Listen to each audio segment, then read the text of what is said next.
Hello, we are playing Trophy, the Flocculent Cathedral. This is an incursion by Jim Crocker.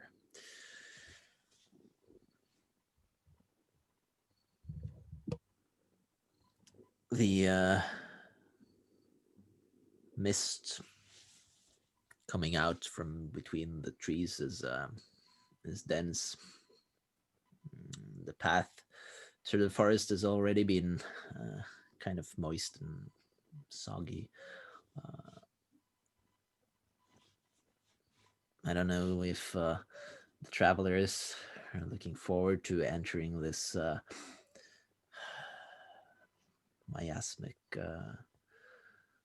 place of verdant moss and strange insects. But here they are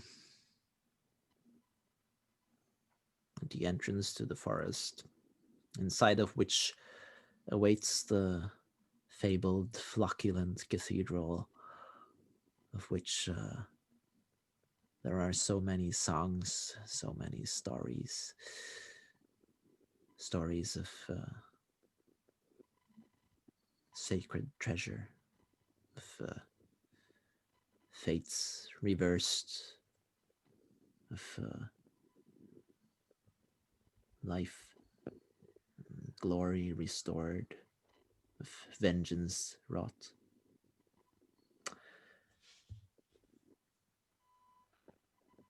Whether these are just stories or something more, it's hard to tell, but our travelers today, they have nevertheless decided to brave the forest.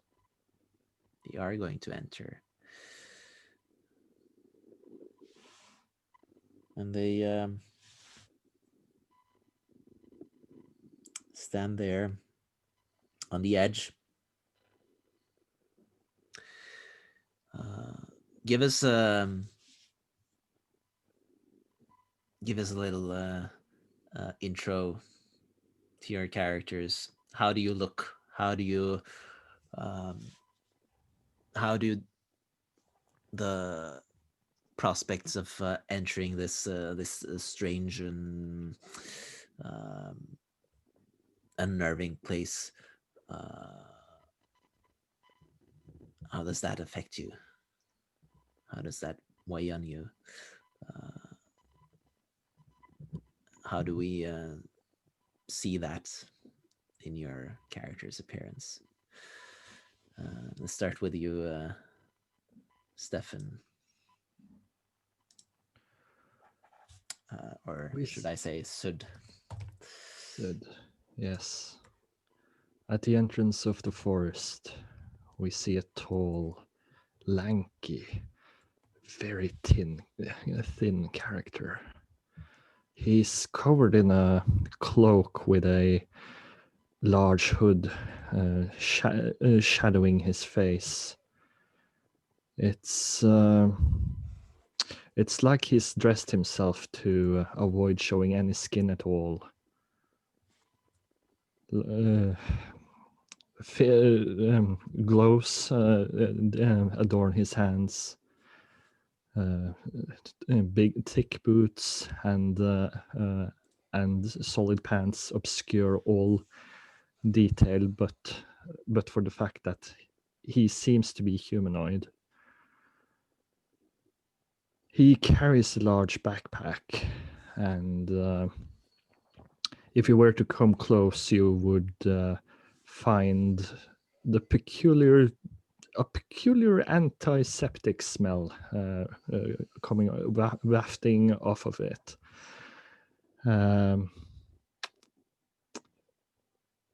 In the shadow, if you were to look under the shadows of his hood, you would see a couple of dark pinpricks and a thin line.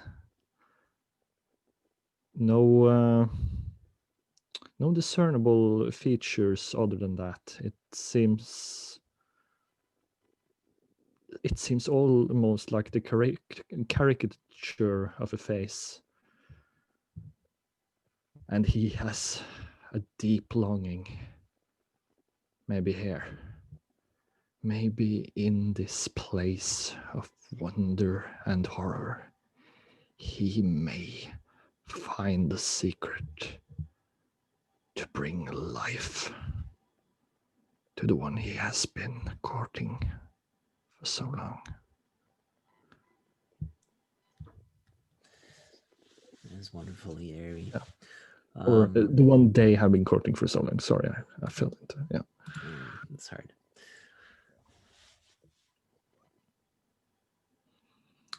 Ariane, or you can tell us how you pronounce that. Ariane. Ariane.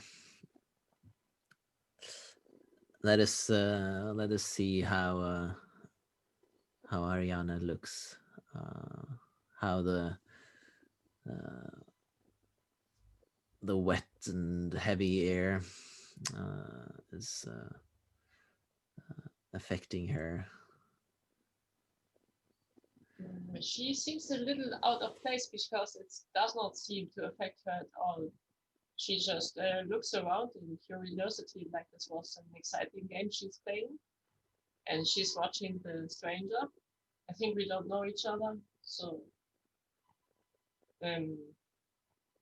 about her looks, she is a young woman and she's quite pretty. She has long red hair and she has a coat too, and it's kind of not the practical clothes, but the clothes which are I just missed the English word.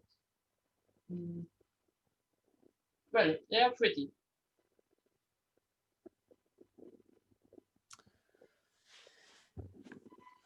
So, in at the edge of the forest, you can see a kind of encampment. It's very sparse. It's just a few logs rolled over to a position where they could be used as a bench, maybe an attempt at a fireplace. There are a few people there, a few very scruffy looking people of sort of reeks of ill intent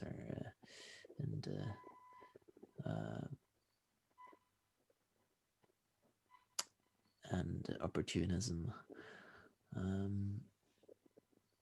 What sign do you notice that's living on the edge of this mire takes its toll on those who dwell here in a way that city life never would?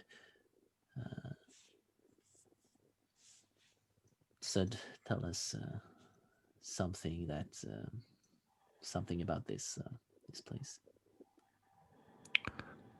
Sud has experience with surgery and disease, and he can see in these gathered people they have some sort of deformity. It almost looks like fungus growing on parts of their body. Green, slightly luminescent, and pulsing. And they seem like they can't stop scratching.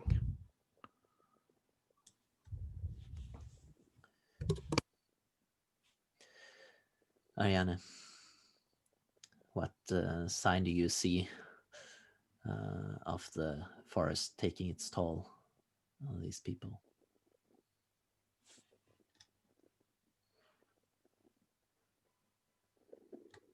I'm sorry, I don't know. It's okay.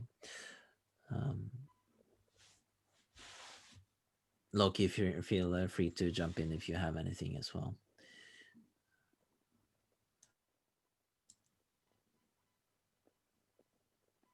It's quite a dilapidated area.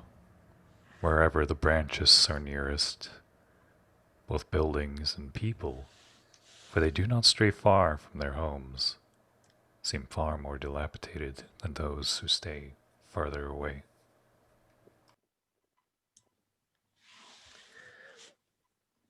Yes, it's a trend that is all too clear. It's almost as if the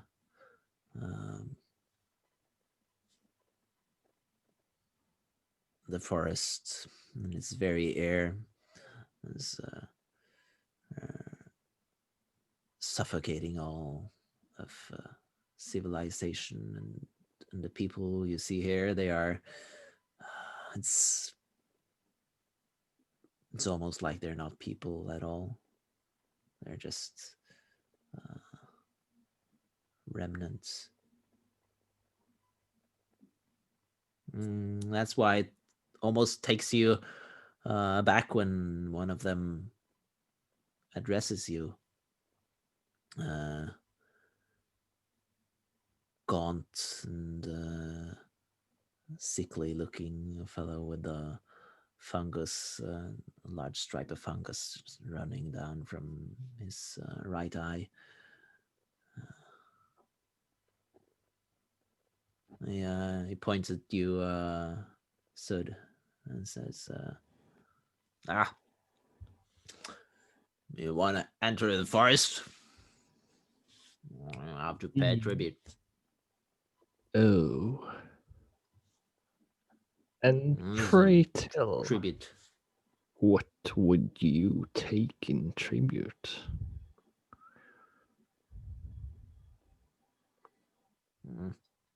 So we here, you see, where are the guardians of the forest. You see, we guard the entrance to the forest, and you have to pay us. I money, see. gold, women, and it sort of points at you. She can be tribute. It's okay. You can go in if we can take her. Well, I do not believe I speak for her, but how about treatment? You seem to have. Yes, down here by your eye. Does it not bother you? Sort of the itch. When you see his fingers sort of dig deep into his the folds beneath his eye and just dig out a large chunk of moss.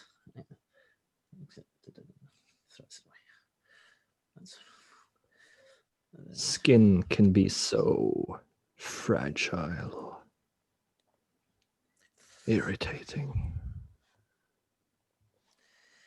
I do have some medical supplies, treatment. It may help the itching. Let's have a roll here.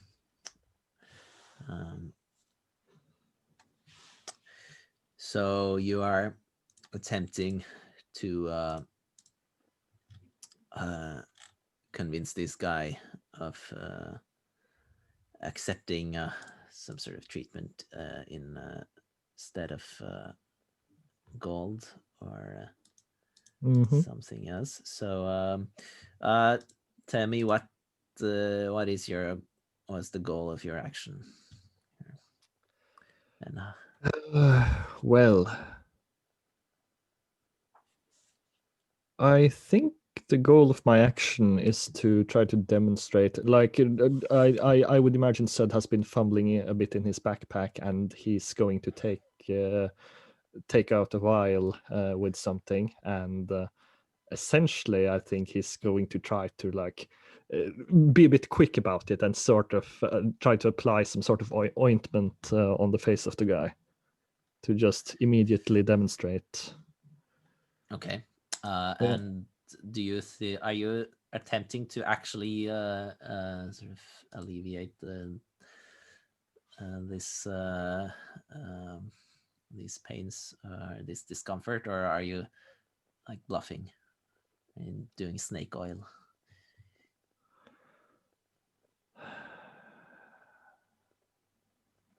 I think I'm actually trying. Right.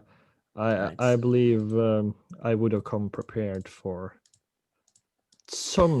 I would have something for fungal infections. I wouldn't know if it would help, but yeah. Yep. So are you skilled at this?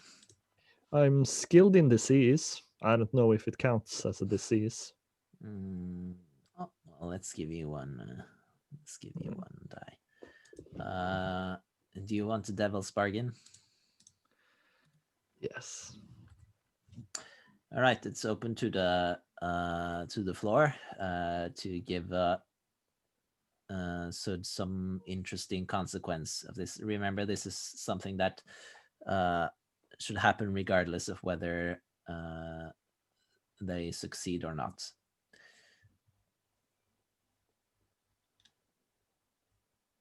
May I suggest something?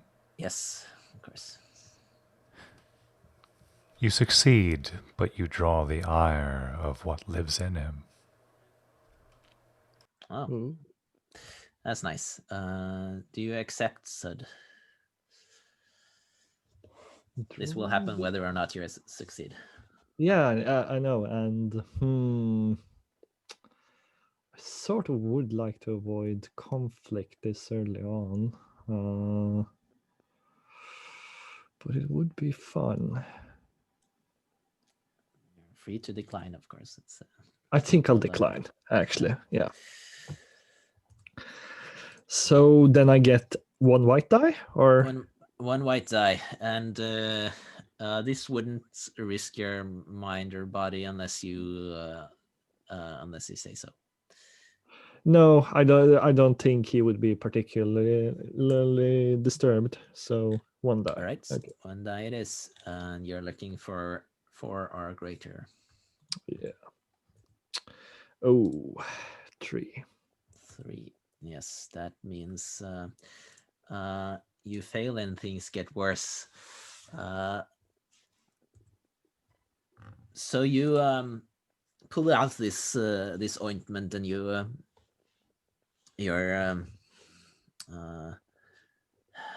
you quickly unscrew the cork of the bottle,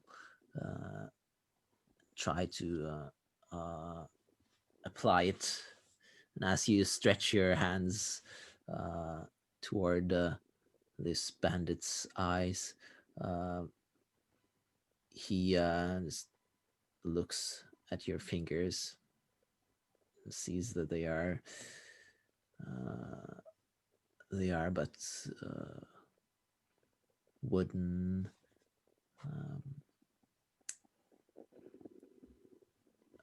wooden mimicry, and he grabs your fingers and stares at me. Why, you're some kind of devil, and he if I am a devil, it is a devil made by men. Not by me. And he shoves you away and draws his blade, his rusty and curved little dagger. Ariane, you've been standing close by this whole time. Now you see the lead bandits here. There are probably 2 or 3 other bandits here. They all are on their feet now, and they're about to draw weapons, and the one closest to Sud is about to attack. What do you do? Do they take any interest in me? Well, Or can I just pass? they have certainly cast hungry looks in your direction, and if you you can sense that if something goes, if they um, go through Sud, they will come for you next, unless you slip away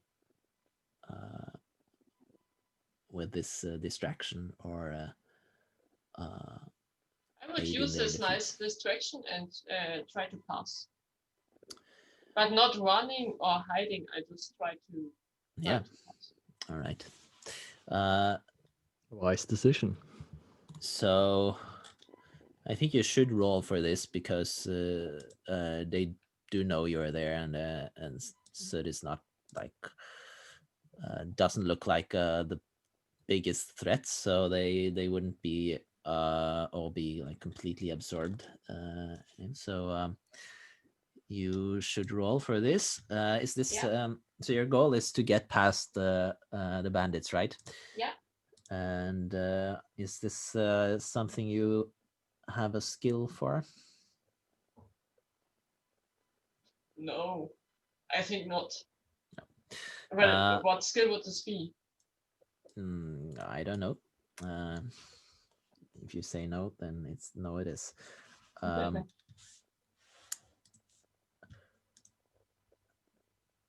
I think you do risk your body and mind here because they would probably accost you if they I don't catch think you. I do, because it doesn't mean that I have no other strategy in case they put attention to me. Yeah. Okay. We can say that because it's a step away from that, I guess. More die are usually good, but yeah. Do you want? Yeah, but it doesn't make sense in this point. Do you want Devil's Bargain? Not for this. So probably I have no die, if I get it right. That means you have no dice, yes. So I can't. I love this game. You will automatically fail, and things get worse. So as you try to seize this moment and slip past the bandits as they are distracted with the strange mannequin creature, you almost succeed. You get pretty far, but then one of the bandits, one of the is a fat and very sweaty guy who's been hanging in the background. He looks at you and screams, "Oi! The wench is trying to escape. Just trying to slip past us. You're not going to get past us that easily." And you feel a clammy hand grab. Keep your fingers away from me. I would try something like intimidating, but of course will fail in this system, right? Yes, sure. And this, if you are, we're not going to trigger a roll unless there's like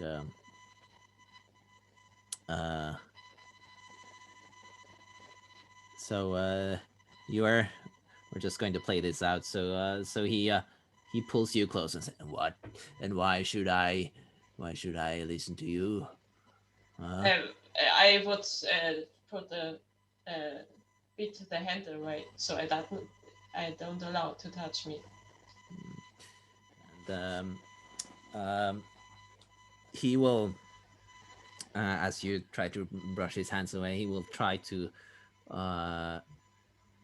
spring forward and then just put his hands around your throat and pull you to the ground. So now I think it's time to either roll to resist this or do something else. And I want to use a ritual. All right. Let's have you do that. So tell me, what are you trying to do? I want to set him on fire. Oh, nice. So that means you will use a black die or get a black die automatically since you do a ritual, and this would be a situation where you are risking your mind or body any case. Are you skilled in Yes. yes, then you get another white die. Do you want the devil's bargain? Don't know. I Does- didn't get the concept yet completely. Let's see if anyone has some suggestions. Floor is open for devil's bargains. So an obvious one is that you set part of yourself as on fire as well, and that you get a Yeah, that was the one I was gonna suggest. That she set her hair on fire or something. But And this will happen in any case. This will happen in any case, yes. No. Should I don't offer an alternative, or yes, it. you can offer an Go for it. alternative. I might suggest that it starts a fire that conflagrates a large part of the town, Town? or the area, sorry. So I think there's like a This slow. one sounds better. Yeah. Yeah, I like it. All right. So you can take that. That means you get a total of 3 dice, which is the maximum. And let's roll. So you're looking for your highest dice to be more than 3. Should be possible. Let's check. So We'll hope for that. that's the 3 dice I have. And Yes. yeah. Oh, nice. So you have a 5 there. And since the white die is your highest die, that means your ruin isn't affected. And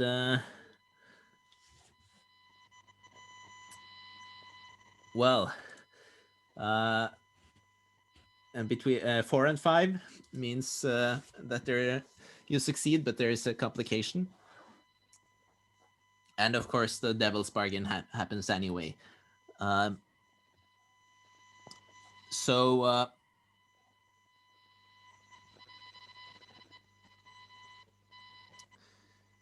I think you will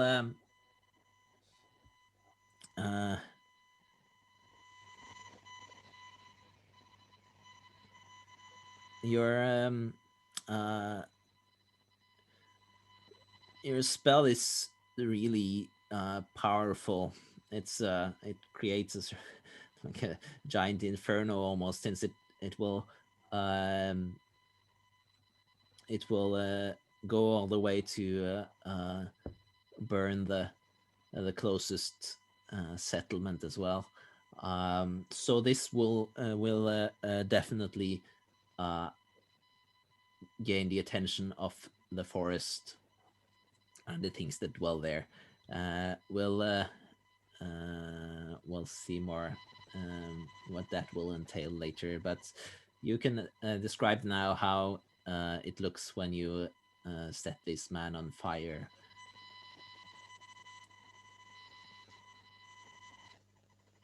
So in the moment he tries to grab me, I just push his hands, and fire is coming from my hands, and it's a lot. So it really sets him on fire, and it's surprising me a bit. And I guess the fire just spreads then. And Well, that's all I can describe. Yeah, so he stands there in the middle of your inferno, and he just burns to a crisp. Uh, I think um, the bandits that were menacing you, should they feel the enormous heat of this wall of fire, and they and you can see the uh, vapor just stand out from their clothes and their skin, and the patches of moss, the patches of moist moss that grows all over them, uh, and they panic, they run, they run right past you, Sud, and they sort of bump into you as they run.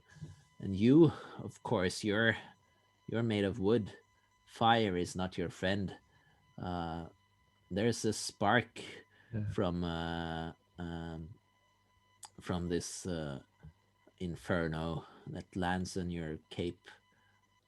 Fortunately, it was all moist from your travels, uh, but it still brings uh, spark of fear to your wooden soul.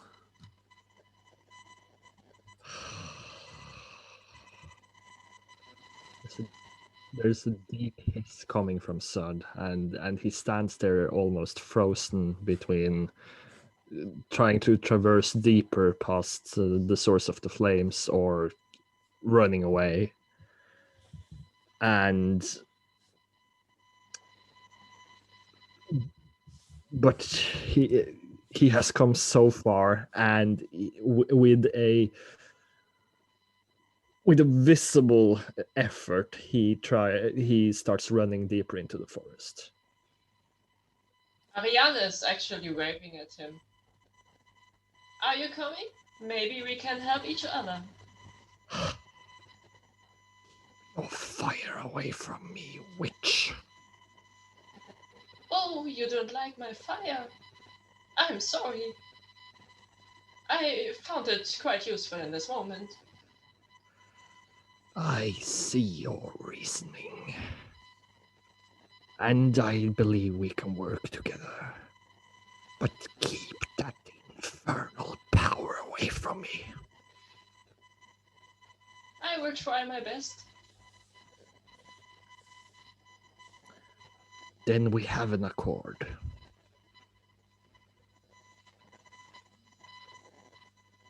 And as you take your first steps into the forest proper, we will take a short break and come back for the second ring.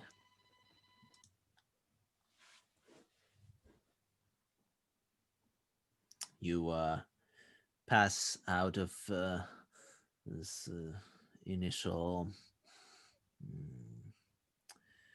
mangrove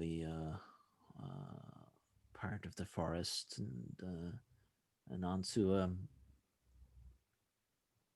area of thick brambles and stunted trees. There's marshy soil. Everything is eternally moist. And there are thick swarms of buzzing and biting and stinging insects that beset you from all corners, like inescapable clouds of annoyance and pain and itch.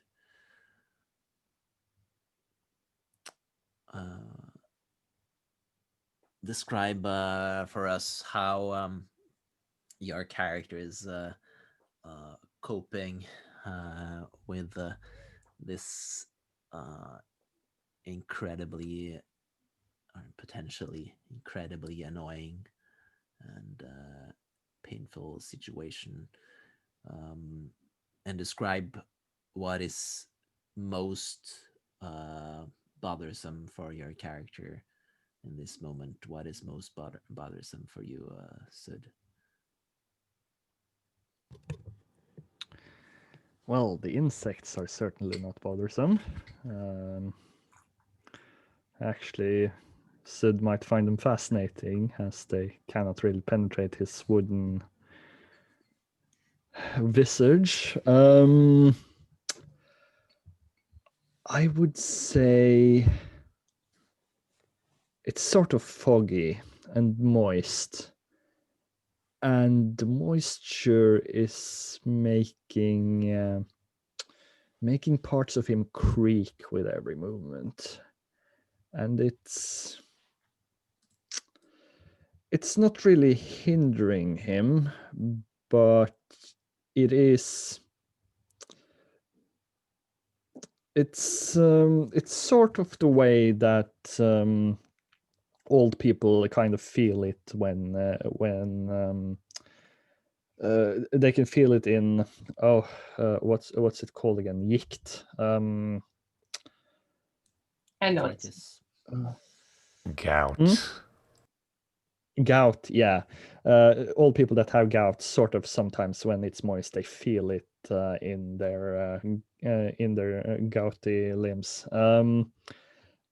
And I think it's sort of an uncomfortable creaking feeling throughout his frame.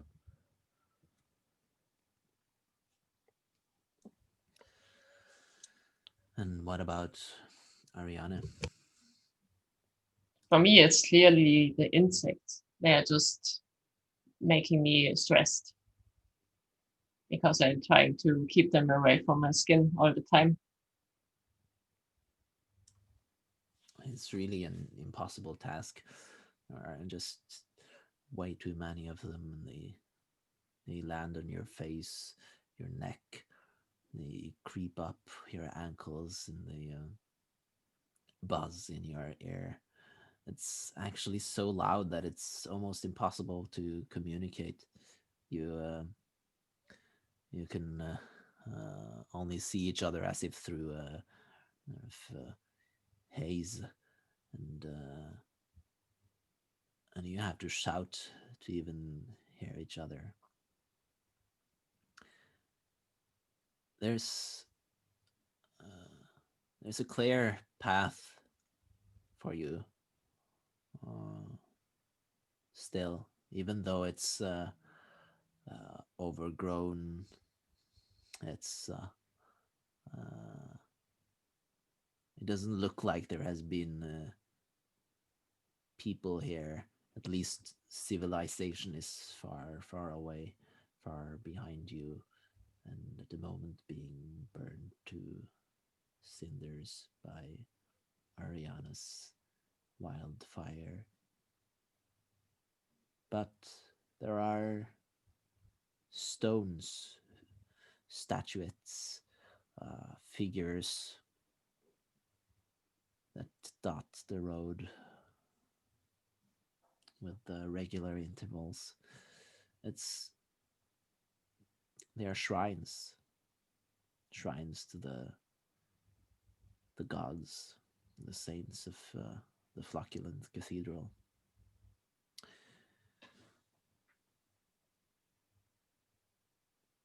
You spot your saints, the saints that are the patrons of your particular profession or whatever you identify most closely with. Uh,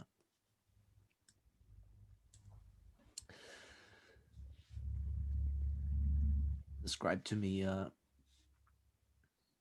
what this saint is like in a couple of sentences, and how it relates to you. So,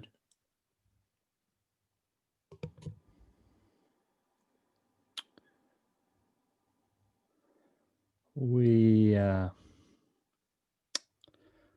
see a statue of a man that is his face is halfway human and halfway halfway iron, forged into a mask, and throughout, although it's a statue, it's sort of been. The rest of his body is, or his torso is carved in wood, with sort of carvings of gears and springs, and his hands, in each hand he holds tools, and it is clearly a saint of artifice, of creating something out of something alive out of lifeless material.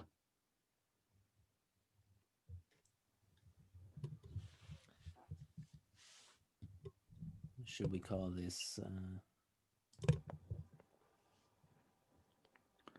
this saint Artisa, perhaps?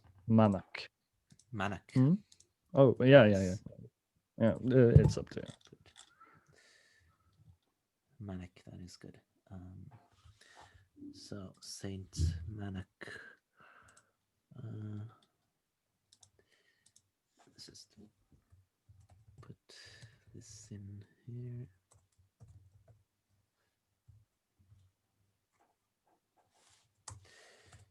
Just put it in your conditions tab, even though it's not a condition yet, at least.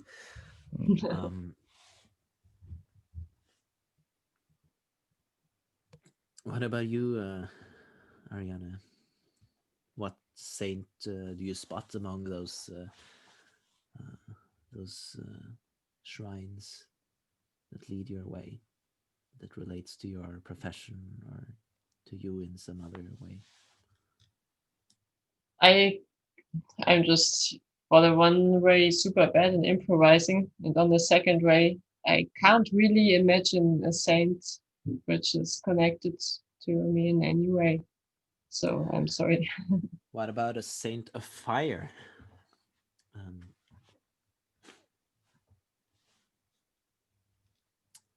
So if there's a kind of demon lord is maybe, but I don't know if this would be a saint in any way. Sure, there can be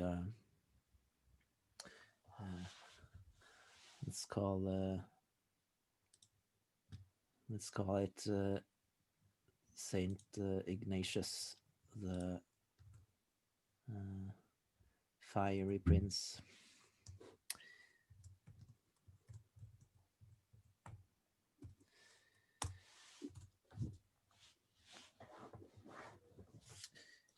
Does anyone want to describe Saint Ignatius?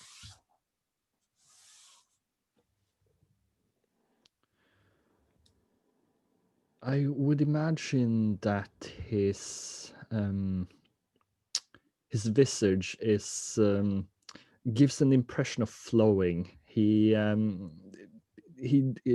His body is twisted in movement, and part of it, part of his arms are sort of they are like sculpted in like it's like his hands are about to turn to flame, sort of a sort of flowing impression, and his hair is also flowing flame that sort of cascades down his shoulders. Other than that, I don't know. So it's interesting, Ariana, as you tried so desperately to get rid of these incessant bugs that bite and drink from your blood. You spot the flowing robes of Saint Ignatius carved into a stone effigy just a few feet ahead, and and it's as if he's winking to you. There's a glow in one of his eyes. He seems to beckon you towards him. What do you do? So let's try to ignore these fucking bugs for a minute and stay before him and look at him curiously and try to figure out. As you step forward, it's as if you enter a bubble of calm, of relief, reprieve from these tormentors, and you can see the lines of Ignatius' face.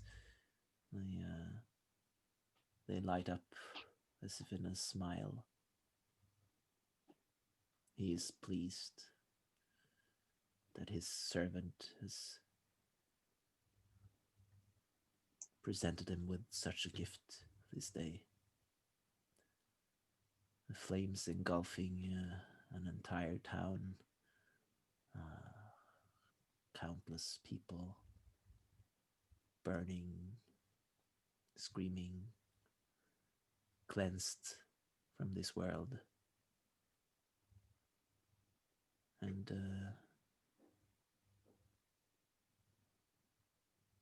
he holds in his hand a gift. It's a stone. It's a piece carved into a meticulous and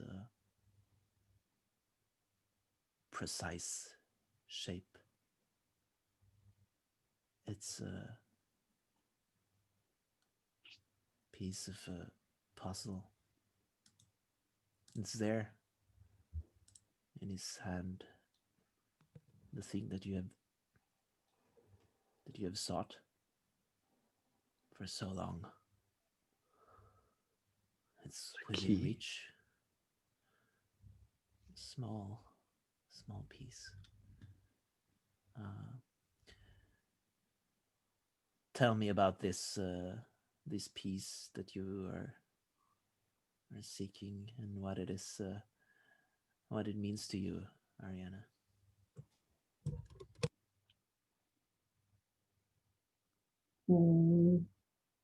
Is there anything defined about this puzzle, or is it free? Because it has a name, I don't know. This is what we know so far is that it is a piece of puzzle, and it's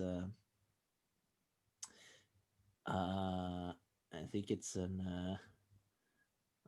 it's up to you, but what I had in mind now is an actual like puzzle piece, like as in a jigsaw puzzle. It's carved from stone of some kind, or perhaps some other material, and it's very special. It's what you seek. So you can define some more attributes of this this piece or this puzzle, if you like. If you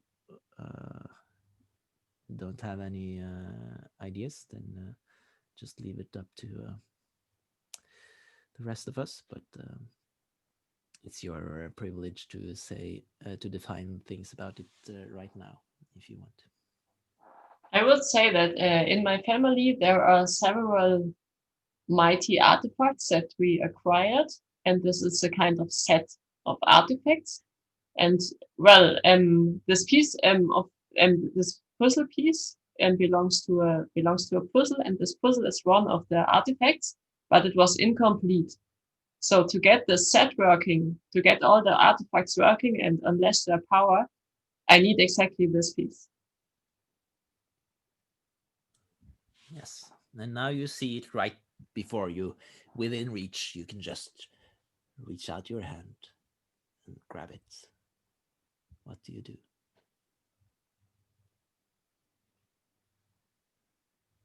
Hmm. Give the figure a questioning look and reach out my hand to grab it. And as your fingers close around the piece, you feel it searing into your palm, into your fingertips. It's as if your skin is on fire, as if you're being branded. And when you open your hand to look, you can see that there is indeed a brand. You've been branded with this, with the shape of this puzzle piece, and the piece itself is not there, but you can feel a kind of pull, maybe a kind of itch in your palm. It's it's as if it is dragging you towards someplace deep in the forest, as if it's telling you, "This is where I am. Come and get me. Come and get me." And Ignatius grins.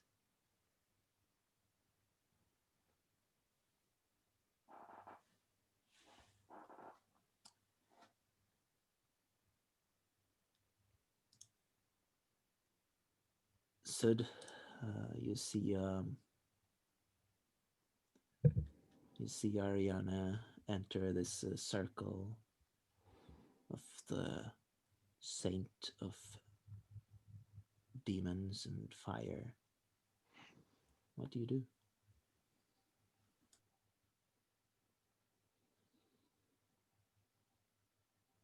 Well, I am certainly not going to follow the woman into a domain of fire. So I will walk past other representations of other saints until I get to Manak, and I will study him, and I will whisper, "No, where did you hide the secret? They would not tell me. They died before I could wrestle it from them. But here you began. Here your secret must lie somewhere." Manak stares back at you with his iron-clad and still face. There's no expression at all. It's flat, dead like a mannequin. But there's a voice on the air, on the humid, lukewarm air. Now that you are in the circle around Manak, there's a surcease in the constant susurration, buzzing of the insects. You can hear it. It's a song. Who goes today to the Flocculent Cathedral? fine with his books and the brains that he cherishes. Who goes today to the Flocculent Cathedral? Fine smashed his brains on the Flocculent Cathedral. Who goes today to the Flocculent Cathedral? A wooden mannequin who thought that they could breathe.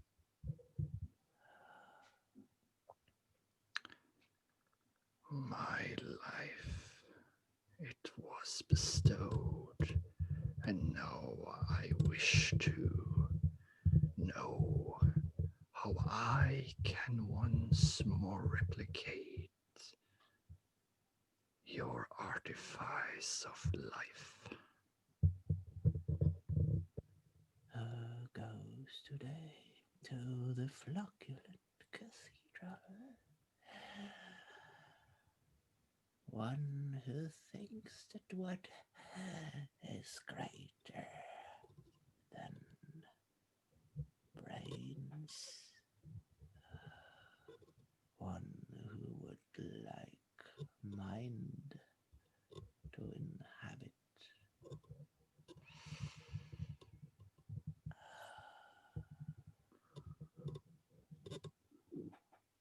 Show me. Show me the way. Who goes today to the Flocculent Cathedral? Well, where is the cathedral? Sud went in chasing the fire.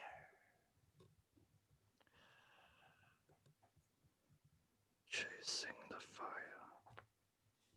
Her. Well, the hair would do nicely.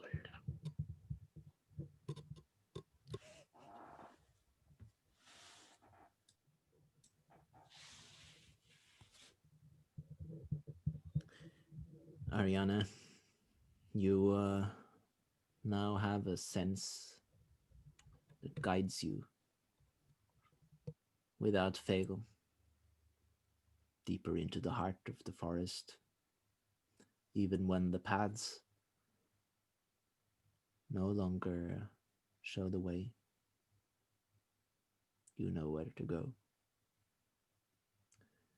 And as you move on, we leave the second ring and take a short break as we go on to the third.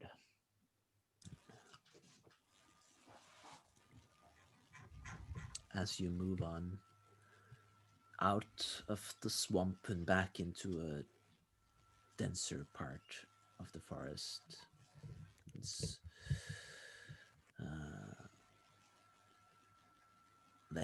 there's less water, but it doesn't feel less wet.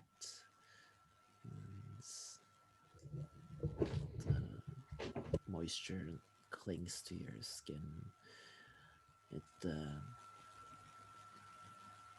makes your clothes feel sticky, and your joints, your wood, it feels like it's almost starting to rot. But you're out of the swarms of insects, at least. That is something, even though Sud, you at least thought they weren't a real danger, a real bother to you. But you weren't completely correct. There's something that lingers in you now.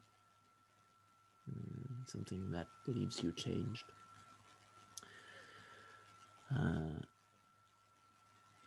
I'll give you a chance to specify that. Let's leave it open to the floor, except you, Sud. You are barred from answering this prompt. God damn it. Does anyone have something?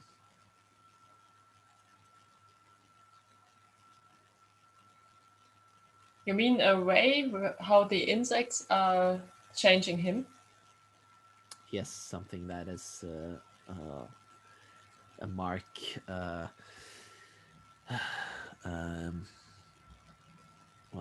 something that is left from Sud's encounter with the insects. Something not good. So I think there were, on the one hand, there were the insects who like blood, but these were the insects who went to me, and Sat thought they would not harm him. But he didn't realize that there are other insects who like a lot the bark, and they just are very, very small, and they just crumbled inside. And he did not, maybe he just starts to realize now that there's something crumbling inside of him. Yes, Sud, as you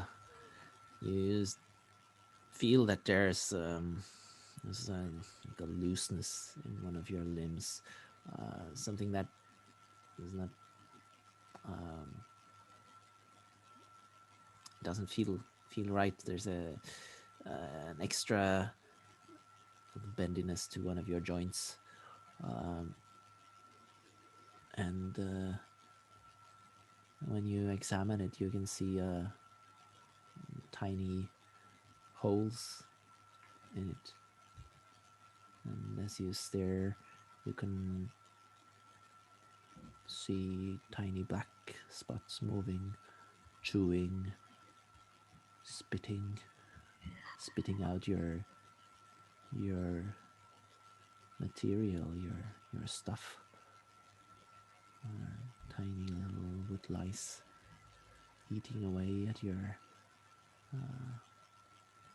the very thing that you are made of.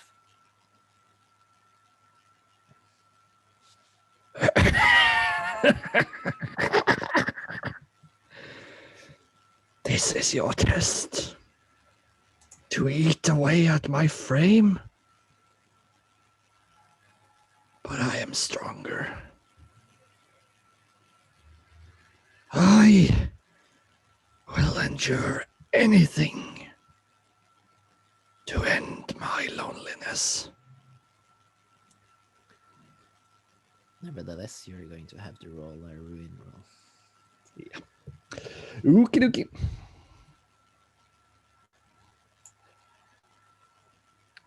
Let's see here. I just rolled a black die, right?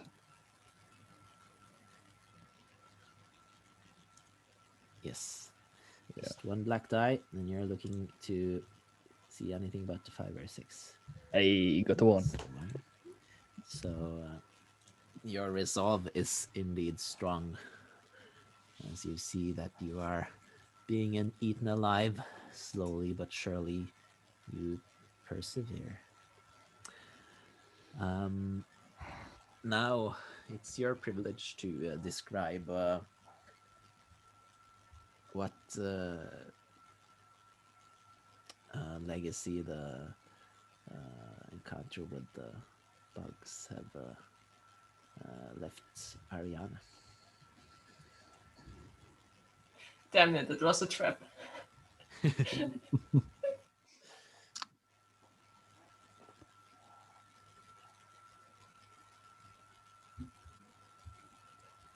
There was some sort of venom in the bugs, and although it didn't do much at first, now you're having difficulty concentrating. The words that you try to form are slow, difficult to articulate, and you feel a pressure in front of your head. like two little nubs are trying to pierce out of your skull.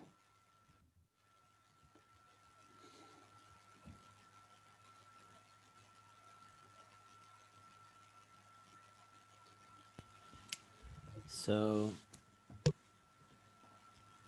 this new sensation, Ariana, it's of your body changing, becoming something else, something alien, perhaps all too familiar. How do you respond?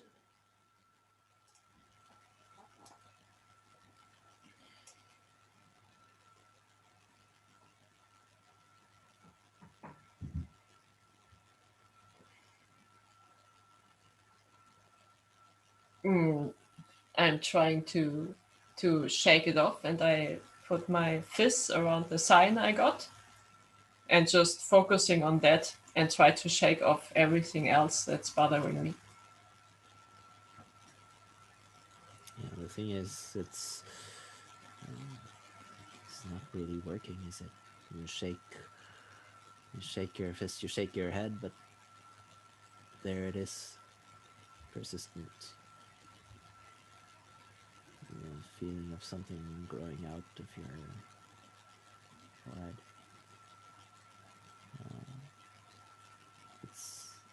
It really is there, and the urge to check with your hands, it's overpowering. Let's have you roll. If you want, you can roll to resist this urge.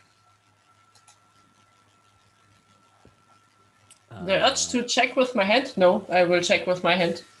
It's fine. And when you check, you find that there is indeed two knobbly, coarse lumps growing out of your skull. They're sort of they're sort of soft to the touch. Even they have a little give in them. It's almost like they're covered in hairs, fur, maybe.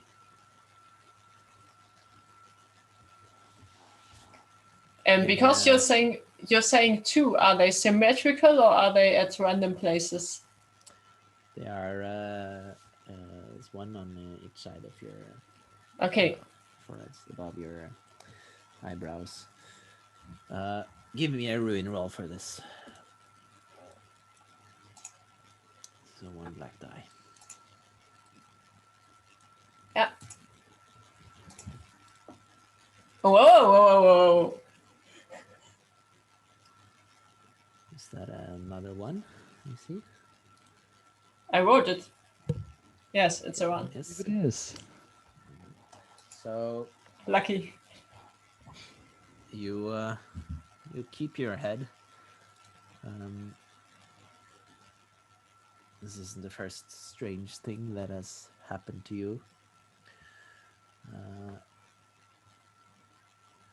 As you move on through the forest, you see something that stands out from the trees. It's like a large arch built out of two kind of organic looking things that jut out from the ground. They fork into many smaller branches, but they're clearly not trees, although they are moss covered. When you walk closer, and, between them, it's clear that they are, or at least they look to you like a set of giant antlers. And the ground here, it feels strange. It's like it's ringing out with a hollow sound when you step on it.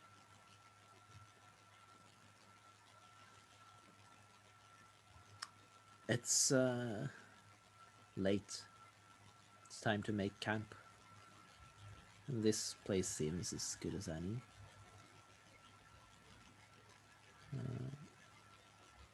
Tell me about your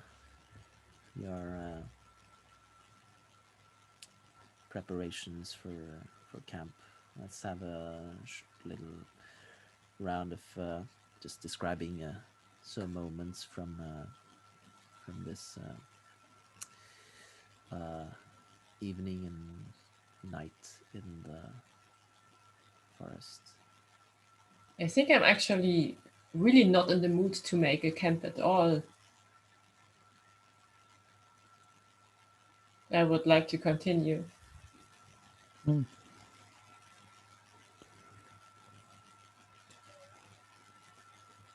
And Sud, what do you say to this reckless desire to press on even when it's clear that your bodies require rest, even your wooden form? Yes.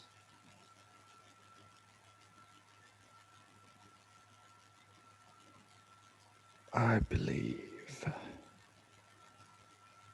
that you are the key to the right direction.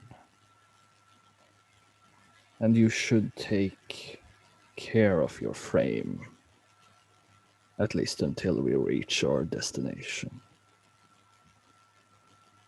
I, for one, will soon freeze up if I cannot recharge myself.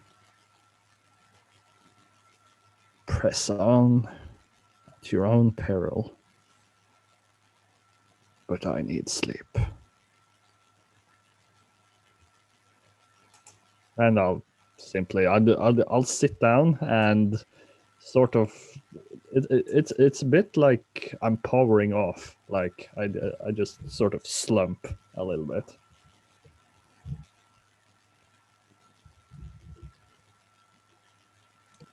Ariana, what do you do?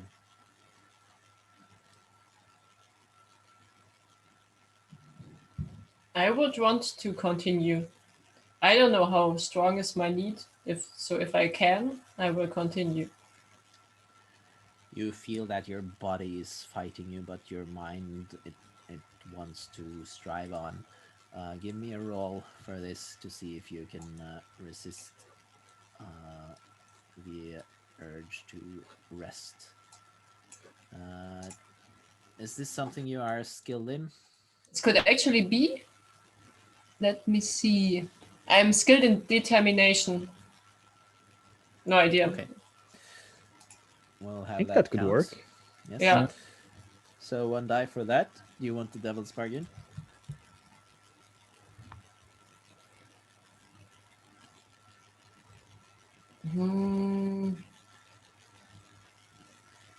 Maybe. The floor is open.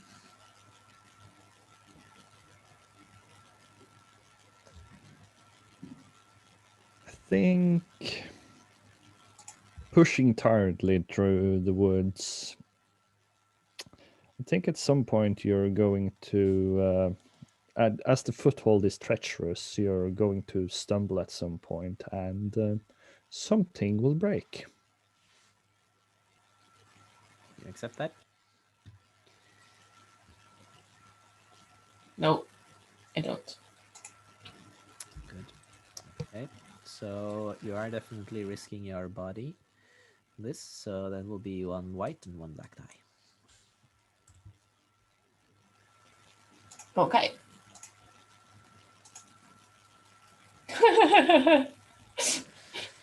That's not a lot. Yes. So your mind tells you that you need to press on. The piece of the puzzle, it's close. It's beckoning you, and you force your body to keep moving, to walk deeper into the forest, deeper and deeper. But it's getting harder and harder to lift your feet. It's as if you're walking in a dream, and your legs do not belong to you. They belong to the ground, the wet ground covered with moss. And soon you are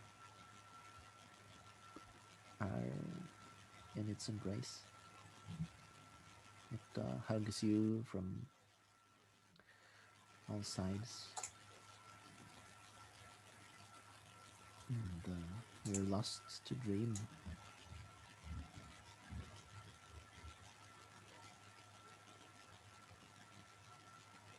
We will end the third ring there, and see if you wake up. If you wake up or not. Mhm. Risky business.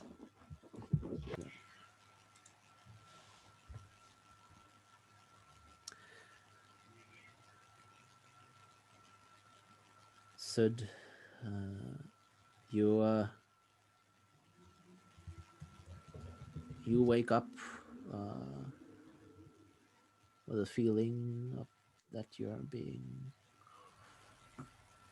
watched by something ancient.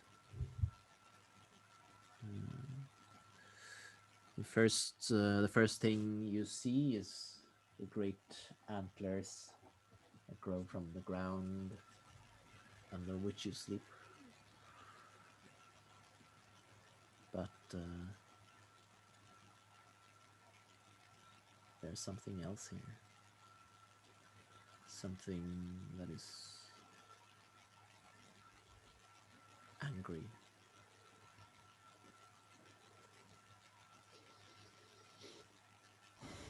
How does it look when Sud comes out of sleep or whatever equivalent they experience?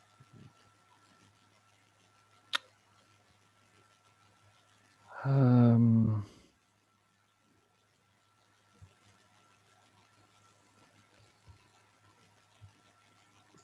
First, he's completely quiet and still, sat in sort of, sort of just with his legs sprayed out beneath him and like leaning against a tree. And then you can see like at the tip of his fingers and the tip of his toes, they start to sort of creak a little bit and move back and forth, and the movement spread upwards, and it starts to limber up. It's still you can see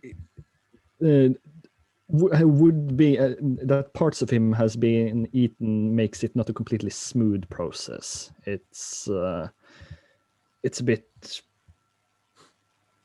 He seems less elegant today than he did yesterday, but eventually the contortions spread up to his head, and where there were only blank wood on the front of his face, suddenly two black pinpricks appear and widen up to dark holes essentially, and they look around. and your deep wooden eye sockets, they take in the sight of a gargantuan stag with moss-grown antlers that still manage to menace with their sharpness. It looks down on you from its vantage. It's several meters high, and it looks ready to charge. What do you do? Suddenly, Sud is filled with an overwhelming fury. This creature of flesh and blood dares to challenge him? No, he will not have it. And a line opens up under his eyes and stretches up into a big black void, and out of it comes an unearthly wail. And I'm going to use wail.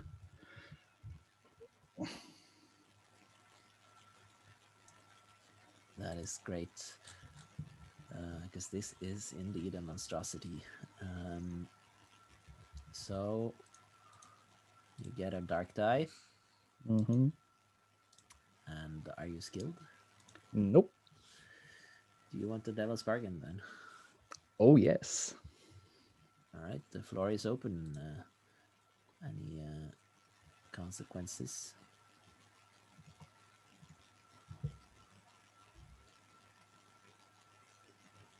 You're in the woods. You become acutely aware that you are surrounded by rotting trees, by decaying wood.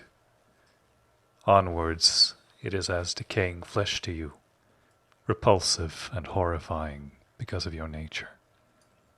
Oh, I like that. Yeah, that's. I'll take that.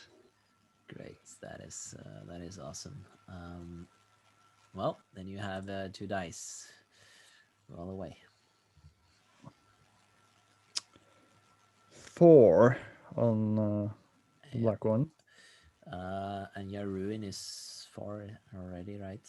Yep. So it doesn't increase, but It would honestly have been nice to get a 5. So you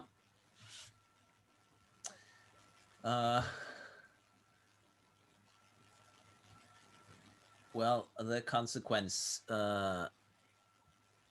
here is that your whale, it will break what you are standing on. Okay, which is a giant skull, and please describe how you succeed in casting this ritual and doing whatever it was you wanted to do to this monstrosity, bearing in mind that you are going to break this thing, this skull. Yes.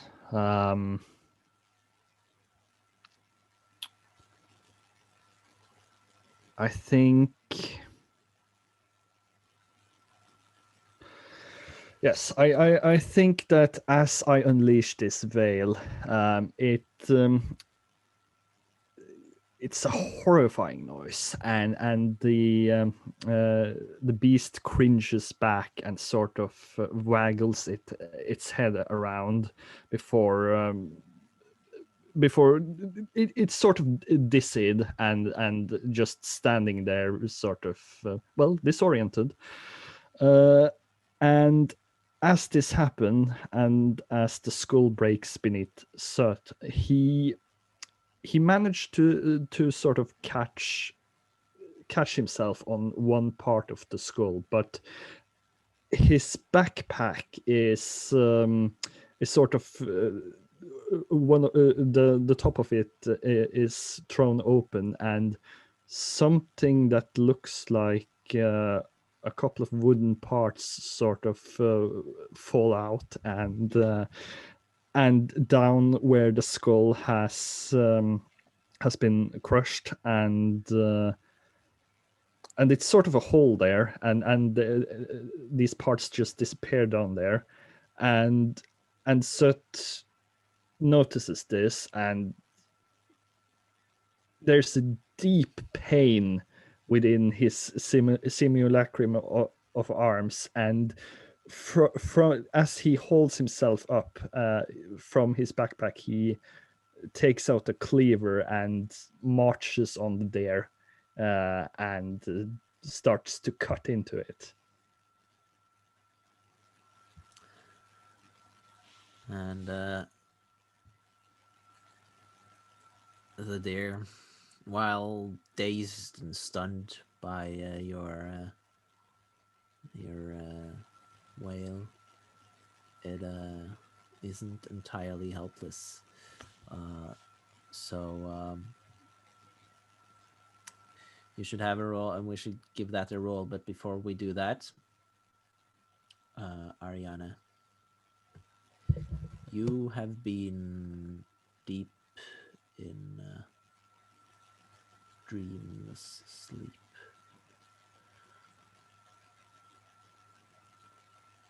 And as you wake up, you can... It's to the sensation of the world shaking. The very ground you've been sleeping on, it's been cracked open, and there's a great abyss beneath you. You have mere moments to act before you fall. It's around you, pieces of moss and bone, and plunging down into the depths. What do you do? Well, as quickly as I can, rise and try to cover to get a safe ground under my feet. So give us a roll. You're risking your body here, definitely. Is scrambling to your feet something you have skill in?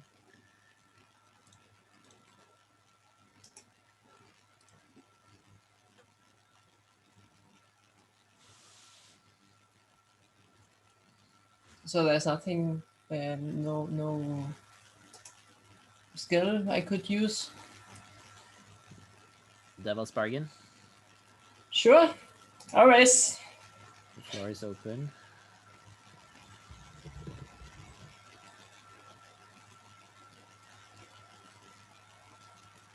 She's falling down into a black void. Yes, this is as you were both sleeping on top of this giant carcass. And you just cracked it open, Sub, so it's collapsing, and there's black void beneath it.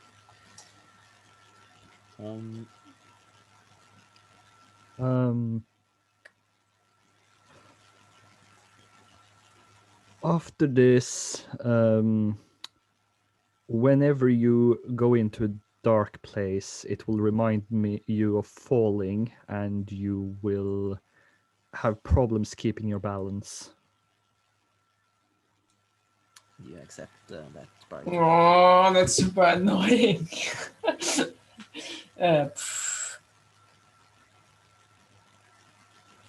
Yes, I accept.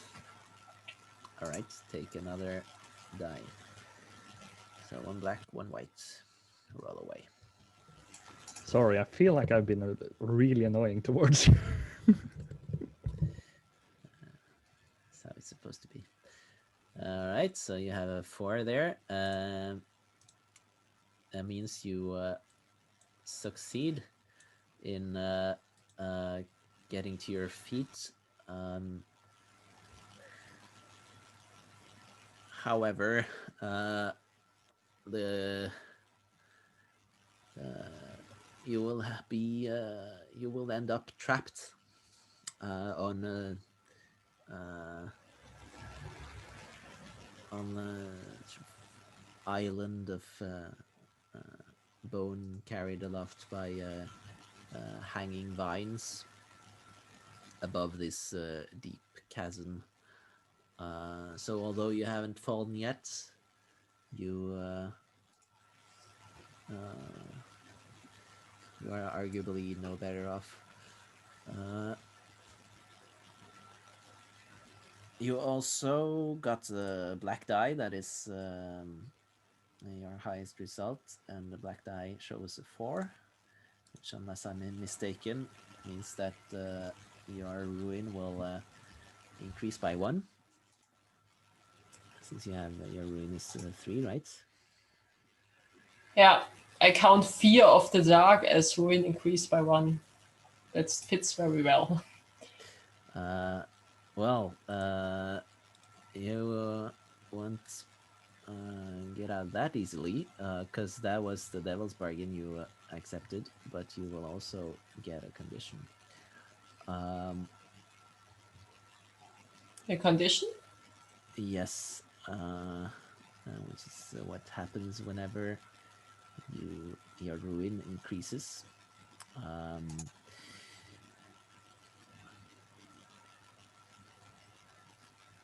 I will, instead of giving you a new condition, I will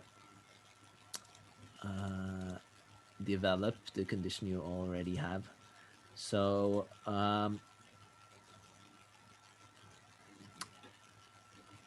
as you try to hang on to the vines that bears this small platform of bone aloft, you find that your hands they are no longer hands per se. They are more like hooves. Your fingers have melted together to form 2 hard chitinous or keratinous lumps, and it's very hard to grab onto anything. You also feel an ache in your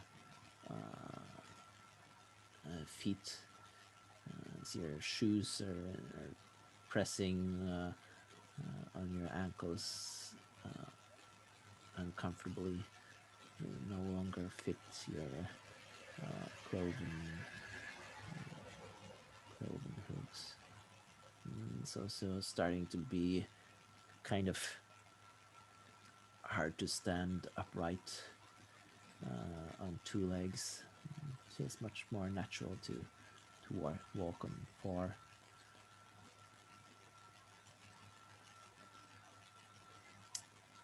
Well, back to Sud. You are poised with your cleaver, ready to carve this piece of meat into smaller chunks. But this is a monstrosity, so you are risking your body and mind doing this. Do you have a skill? I have skills for amputation and anatomy. I don't Yes. really know it. Yeah. That definitely counts. Yeah. Okay. So tell us before we roll what you want to accomplish here and how you do it precisely. I will go for its legs. I will cut them off by the joints. Yes, One clean after the other. amputations. Good. Devil's bargain. Well, someone can try to offer something, and we'll see. Door is open. The flesh stains. Your hands will never not be red, or whatever color blood this creature has.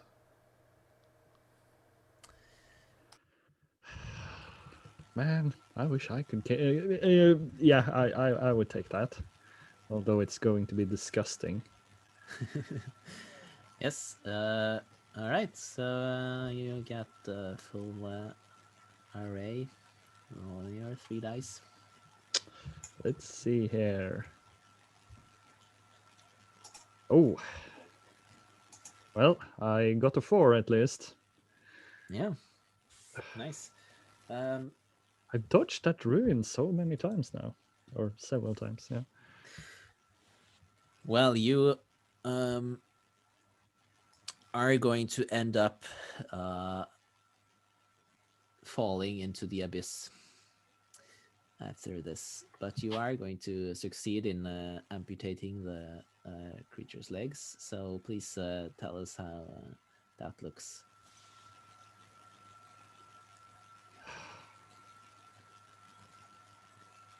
Even through all the creaking in his wood, the uneasiness in his joints, his aim is true. As he dodges the antlers of this giant creature, he hits the first leg at an upper angle, cleaving through the joint, and as the creature sort of falters, he moves quickly like a snake underneath it and to its other side, cleaving off another limb, and then it's easy. And as he prepares for taking down the fourth and final limb, the monster trashes, and he's flung backwards into the abyss. But he manages to grab hold of one of its legs, taking it with him.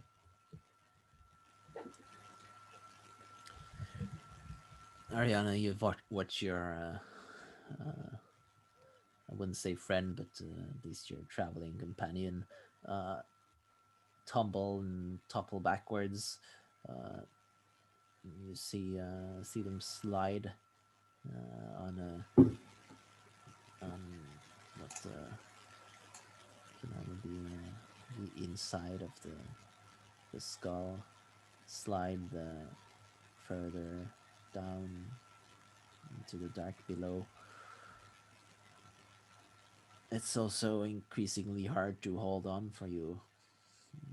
You can see there's a perhaps there's a way for you to jump down without hurting yourself. You can see the ridge of giant teeth, the mandibles of this beast of old down there, where Sid just fell. It should be possible to jump down your your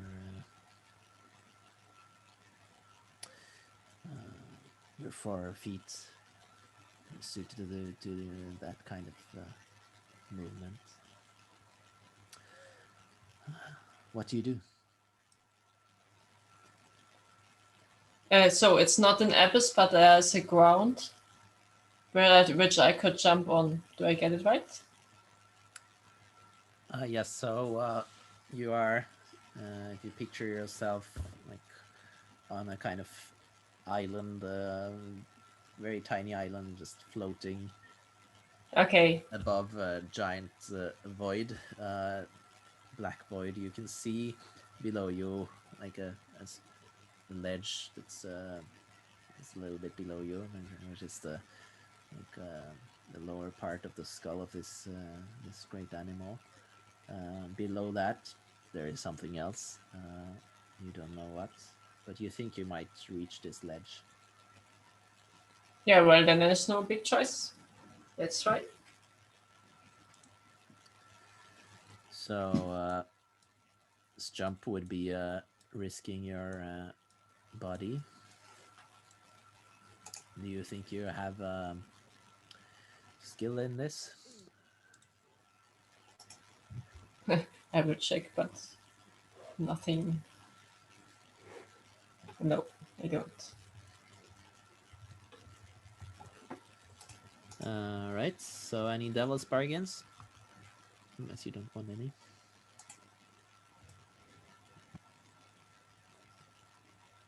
Um,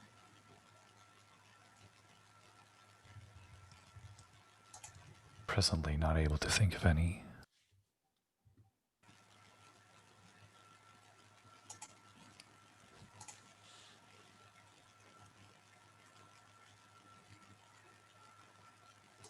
So you are going to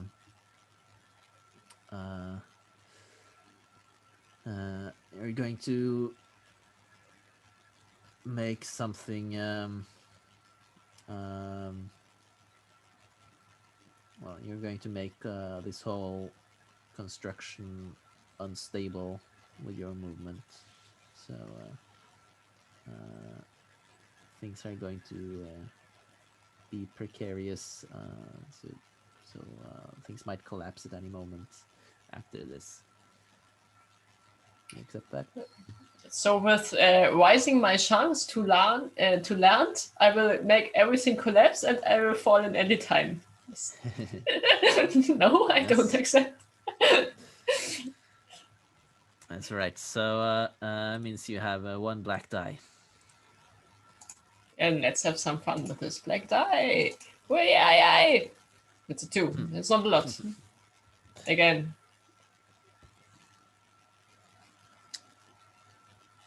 So you try to leap, but the last second you feel yourself losing your balance. You're not sure whether you're supposed to walk on all fours or two legs or what. Your body is it's a mess right now. The instincts of a lifetime of being a human is fighting with new instincts. It belongs to a deer, and you fall off the small island floating above this void, and you tumble down until you land in something wet with a great splash. Darkness envelops you. Cold seeps into your flesh and your bones. You're floating in the black void, unable to breathe, unable to sense which way is up or down. This surely must be death. Give me a ruin roll. Just a black die. both of us, or No, Ariane.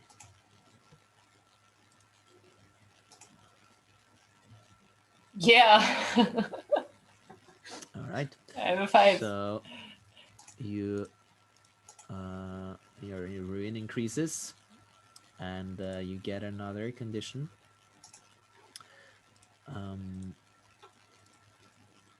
So let's see here.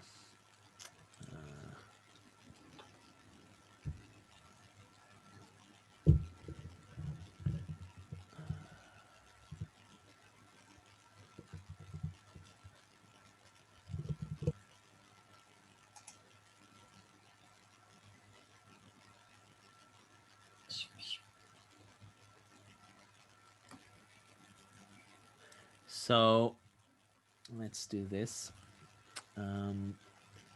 Your you can feel your body, your skin is no longer bare skin. It's a kind of slick fur. The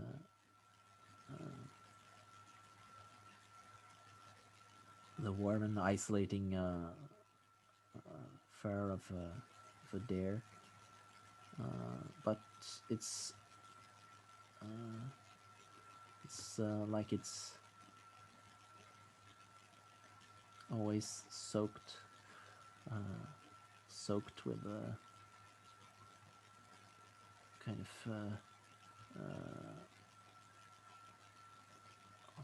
eternal moisture.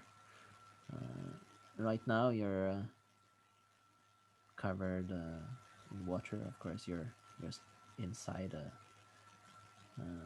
pool of water, but even when you get out of it, you will never ever be dry again.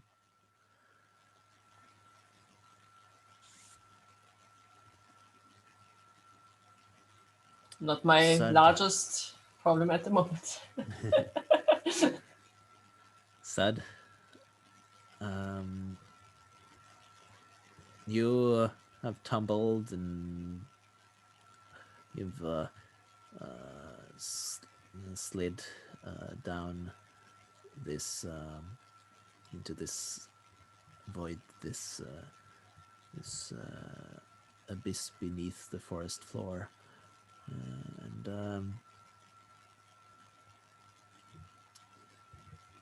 miraculously, or perhaps not so miraculously, you're made of wood after all. You are alive.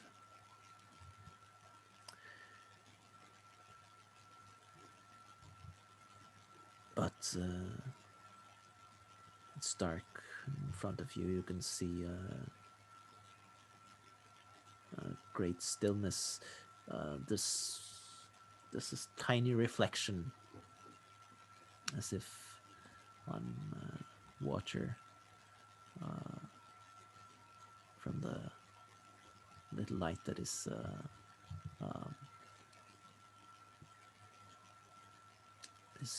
seeping in through the hole that you have just created into this chamber beneath the forest. And then you see a figure fall through the air and make a great splash and then vanish beneath the surface of the ocean. With an impressive scream, I need to remark.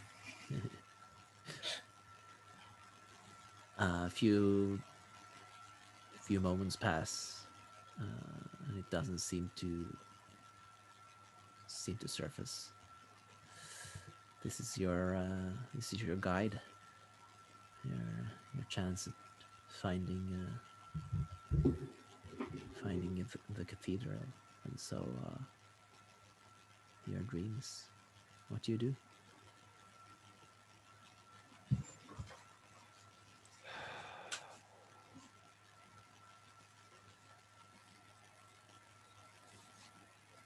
So it does not sink in water,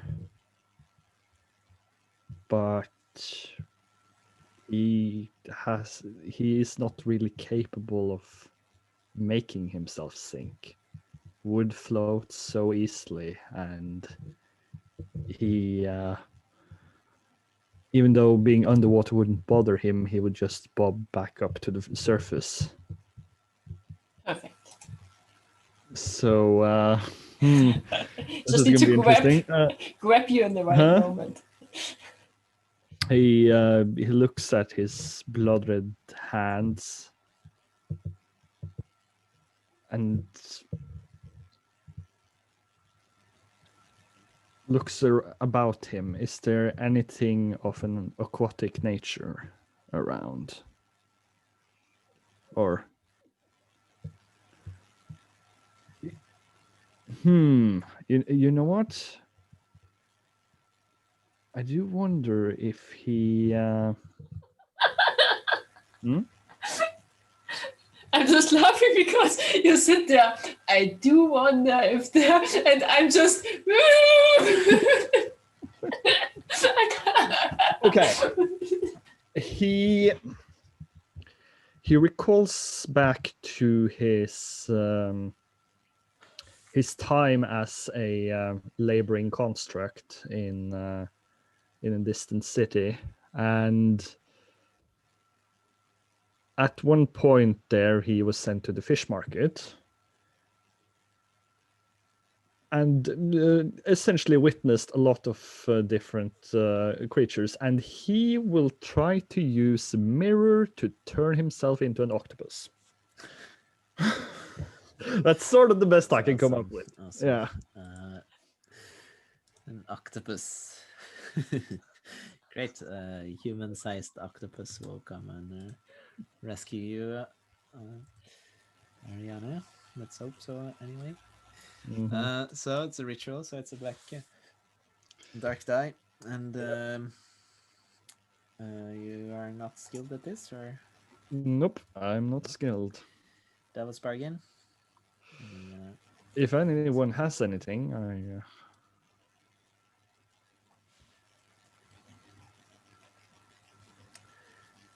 Yes, Loki. No, go ahead, please, if you have something. All right. So there's something in this lake that finds octopi very tasty.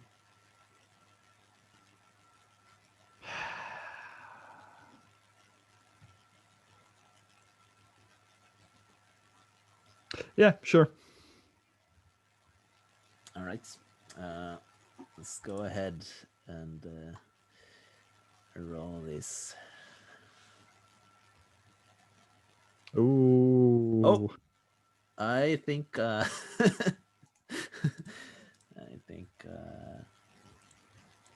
think that's it. Is it? Oh, maybe. You rolled a 6. Yeah, but my ruin is at 4 though. So. Oh no, it's Ariana's. That's at 5. Yeah. Yeah. Yours hasn't increased Why yet. do I not see the 6? Just see a 5. It sort of reset Sometimes it's itself. buggy. Okay.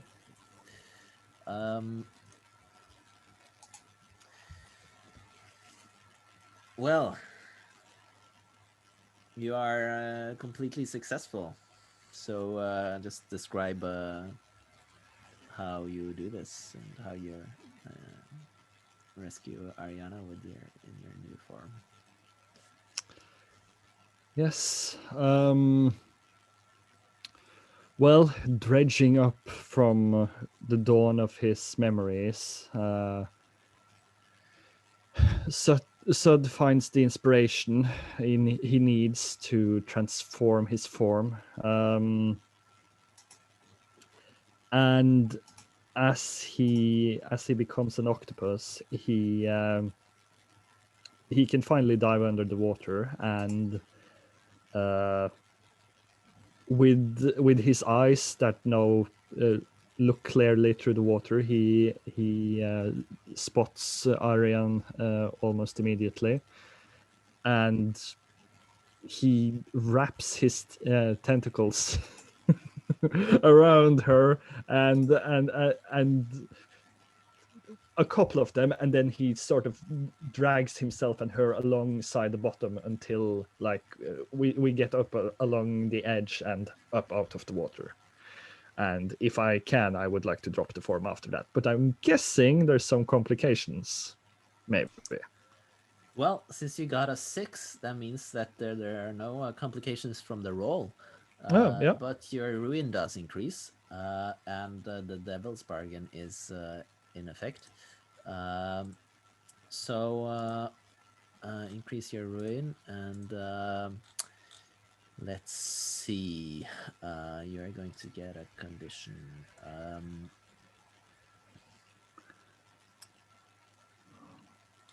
So I think what will happen is that you are no longer made of wood, even though you resume your mannequin shape. Mhm. Uh, you are now made of uh, octopi limbs.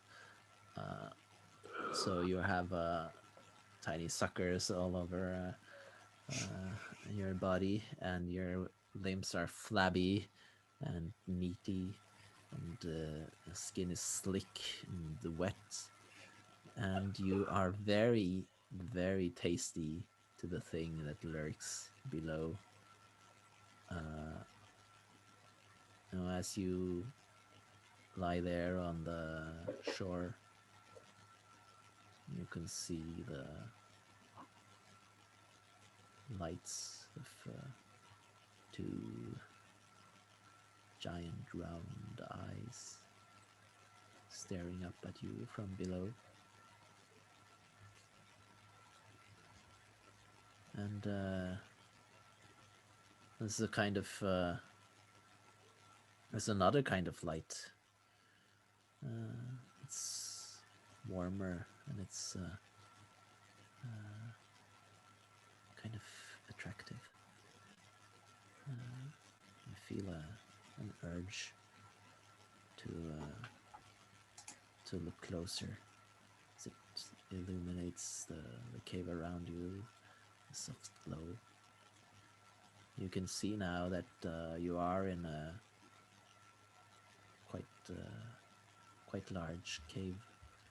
The walls are lined with the curving white bone, the rib cage of this ancient behemoth of a deer.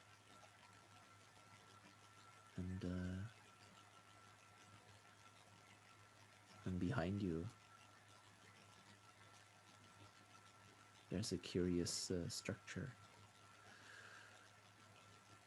It's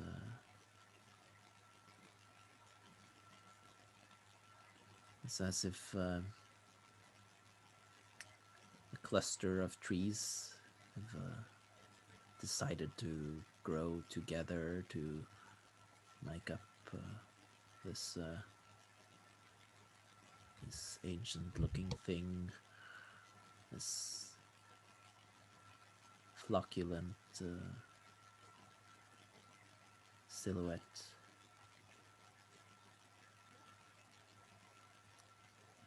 You can see glimmers of something metal inside it, between the tightly knit branches that makes up its exterior.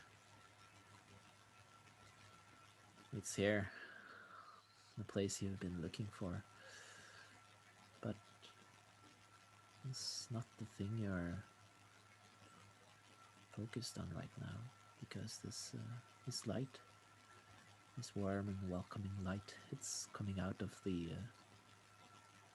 water, and it beckons you, it calls to you. It sings its soft song. Who goes today to the Flocculent Cathedral? Delicious octopi that makes a wondrous meal. Who goes today to the Flocculent Cathedral? Someone who goes willingly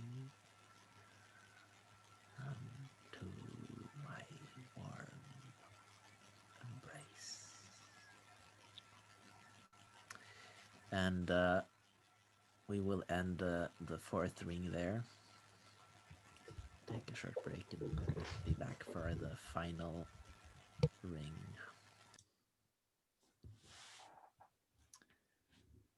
So you are here in the gloom, in the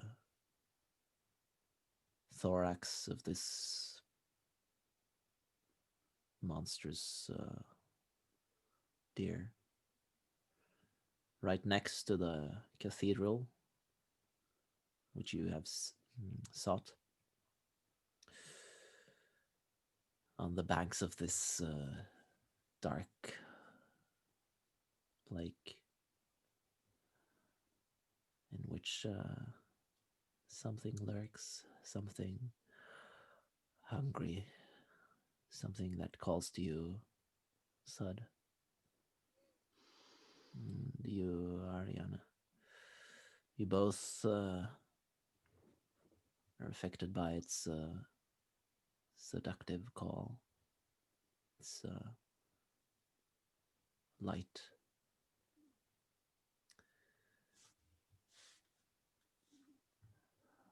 Somehow you have to resist this if you are not to just simply walk into the water and slide down to the depths.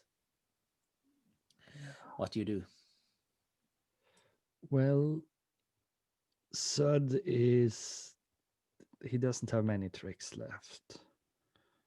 But there is one thing that might work if it is a call, if it affects his senses. He will try to numb himself. That's a ritual. Reduce any and all sensation within the body. Cool. Mm. No skill. No skill in rituals. No. Devil's Bargain. Yeah, why not? Let's go all out. Floor is open.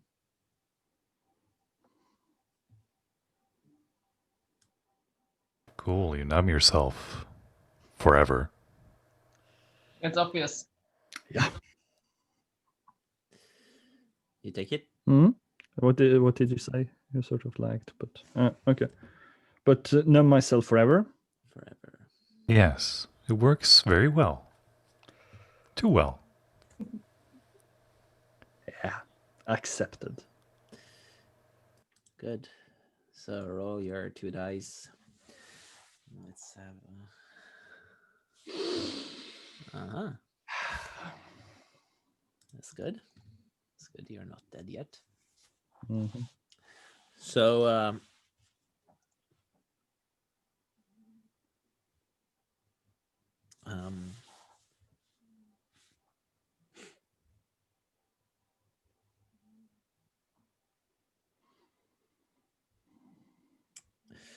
well, you have made yourself, or you're going to succeed in making yourself numb.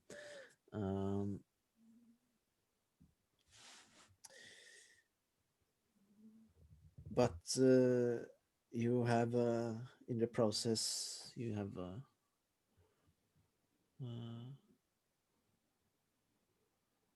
lost your final connection with humanity, with the thing you were hoping to be, the thing you were hoping to make your loved one be. So not only will you be numb forever, you will, if you succeed in enlivening your loved one, you will only succeed in making them a living ghost. Now describe how you resist this this thing by casting your ritual. Sud casts his ritual and suddenly nothing matters. The glint cannot hold his attention because he does not care. But also, nothing around him is worth caring about anymore. He drops his backpack and takes out the remaining parts of the mannequin he had hidden in there. It's missing an arm. The thing he had hoped to make into his partner.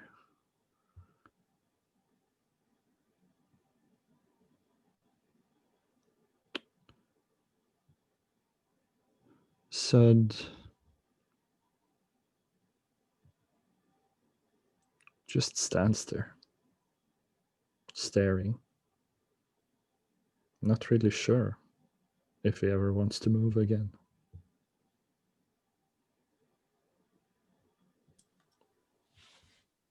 Ariana, you still feel the pull of this thing, although it doesn't call to you as strongly as it called to Sud. It prefers the taste of octopus flesh. It has had deer before, plenty of deer. Its whole life has been an endless consumption of deer flesh. But being robbed of its most preferred meal, it gladly settles for the second best. What do you do? The meal is still there. I don't get how it's swapped. Well, it just doesn't respond to his call. It does not no longer has the ability to call it to it, and it doesn't seem to want to venture out of the depths. Yeah, and the being can't leave the depths, obviously.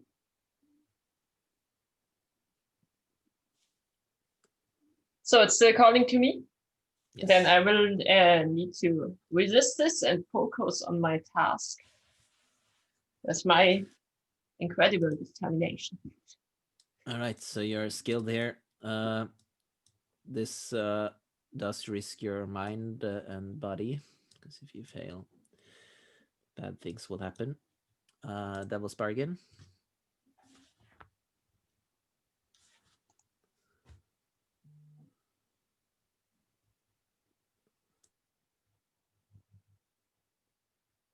You need to say something? Well, if you don't want it, you can... I thought you can suggest it anyway. There, otherwise the floor is open.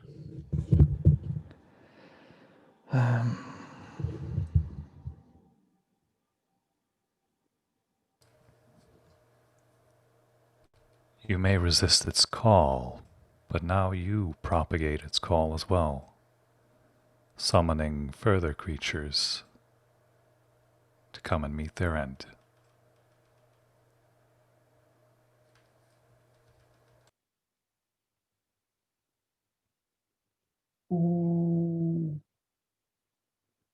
It's nice, but I don't feel like this could be connected to my character, even in its current state. So I just say no. Let's stick with the 2 dice. All right, roll. Whoa. Okay. So one. Your ruin is at 5, so that means it doesn't go up, but you do succeed in resisting.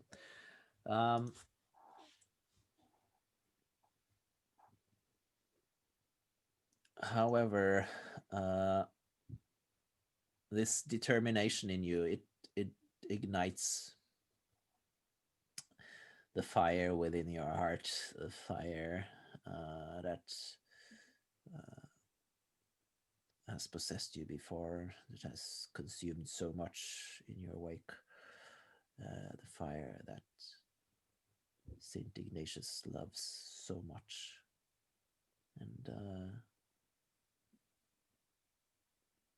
as you resolutely turn away from this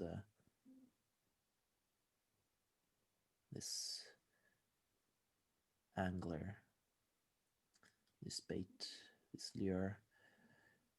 Your skin is on fire. Your hooves, they singe the ground. There's smoke rising from your your footsteps, your footprints.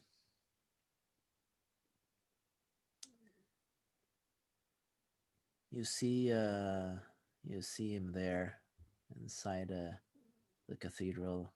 Well, really all around the cathedral. Sits on its roof, winks at you, Ignatius.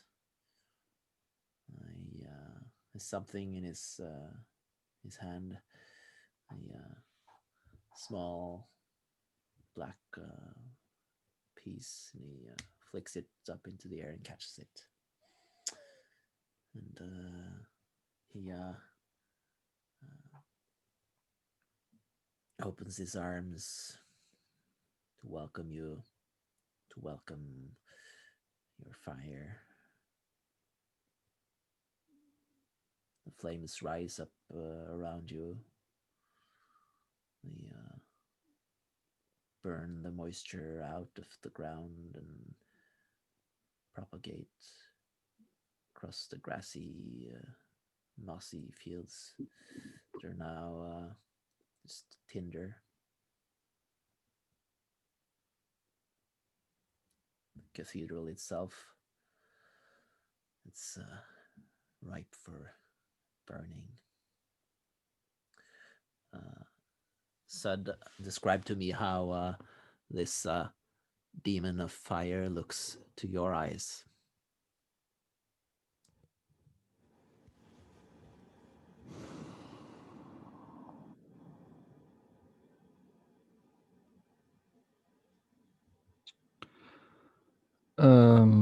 Hmm.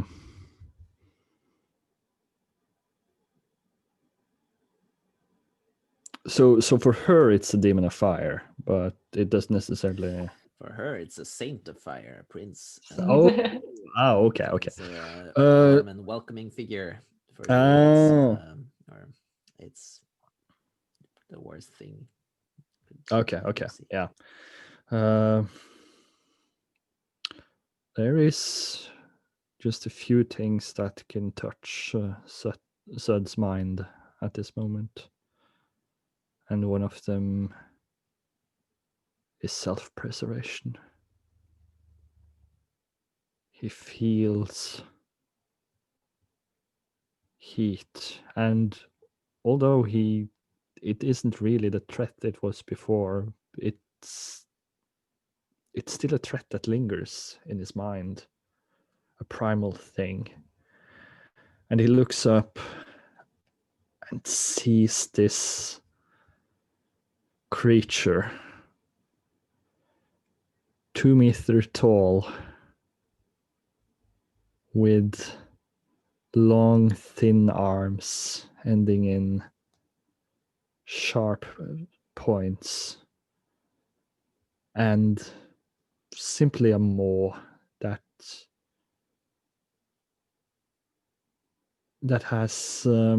is filled with burning teeth. That as it opens and closes its mouth, it's like the roar of a burning oven. It's an inferno as these solid flames gnash against each other. And above, we see large blue eyes burning in this incredible heat. It's just looking at them, he feels like his face will be set on fire. And on top of its head, there's a crown of raging tempestuous Yeah, fire.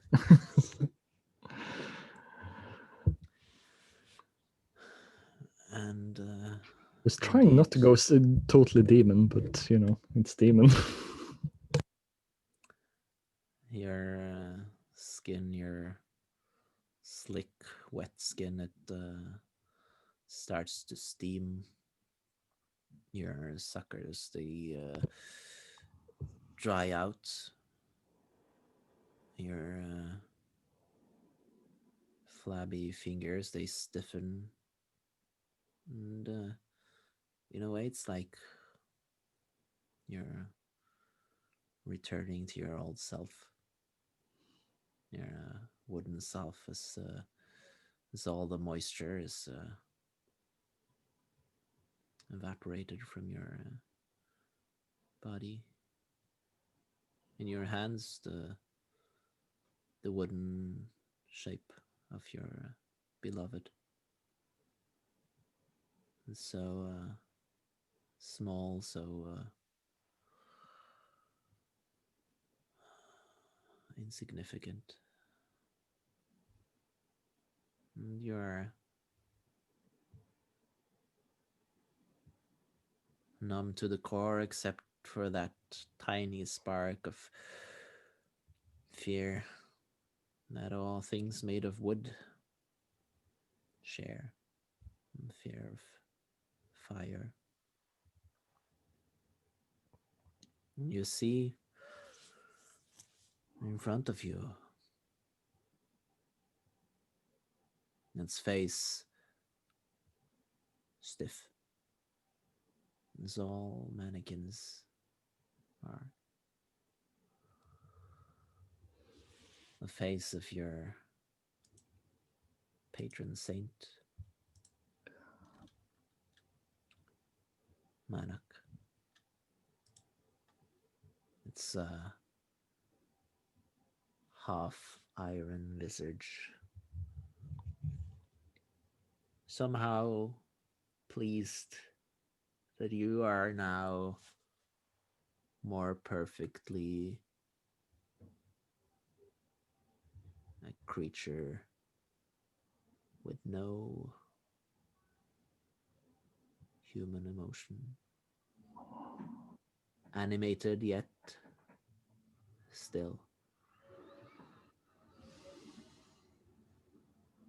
The only thing that remains is this taint, this fear of fire.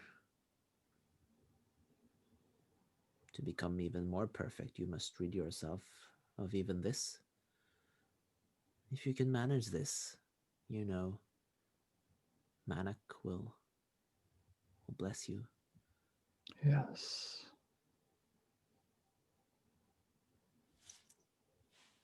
What do you do? She is the source. And she's preoccupied.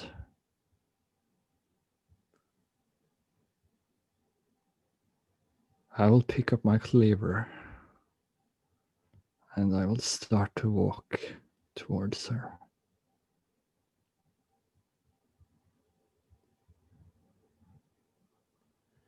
Ariana, you are an inferno.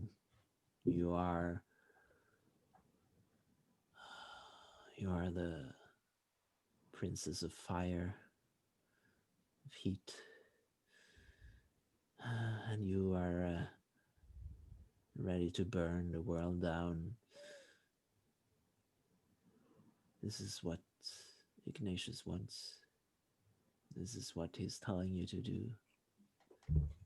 Just burn it all out. Burn this disgusting wetness and moisture from the world. Erase this flocculent abomination and take what is rightfully yours. It's there inside. You can pick it out from the ashes. It will be a simple thing. What do you do? Well, it sounds clear for me. It's not a decision. It's a path.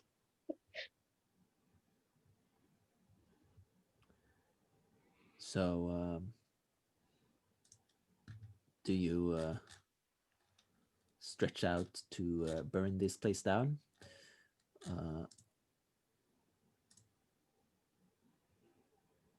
I guess Like- yes. Yes. So let's have that as a ruin, not a ruin, but a ritual on a kindle. So you take your dark die and you're skilled, right? So it's one more die. And Do we need a devil spec for this? well, depends if you want the extra die or not. Sure, what can happen? These are already complicated, but the floor is open. Ooh. Well, I sort of want to put up something that allows me to close close the distance. Yeah. So let's just say that you're going to be focused on this ritual, and Sud will get up behind you, ready to strike. You accept? I thought he was in front of me. I don't know. All right. You have to work harder than Sud. So roll your 2 dice then. Yay! Oh, honestly, it's not true. Oh man, what a failure! I did not earn this glorious task. You reach for the fire within you. You gather yourself. You can feel that your victory, your destiny is at hand, and at hand it is. Sad. Ariana has stopped. She's gathering all the heat in the room, all the heat in this dark cave towards her. You can see the embers in the ground where she trod. They fly towards her, making her hotter and hotter, but around her the path is clear. Your moment is now. Gripping my cleaver in both my tentacle-like arms, because they are so weak now. I slowly walk over, raising it up, aiming for her neck. Ariana, how does Manak, the saint of made things, look to your eyes when he appears, or they appear before you in all its terrible glory? They are not your friend, that's for sure.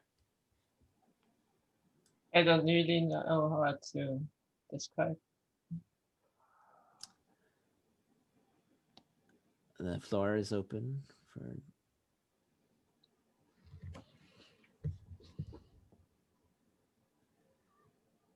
Manak stands before you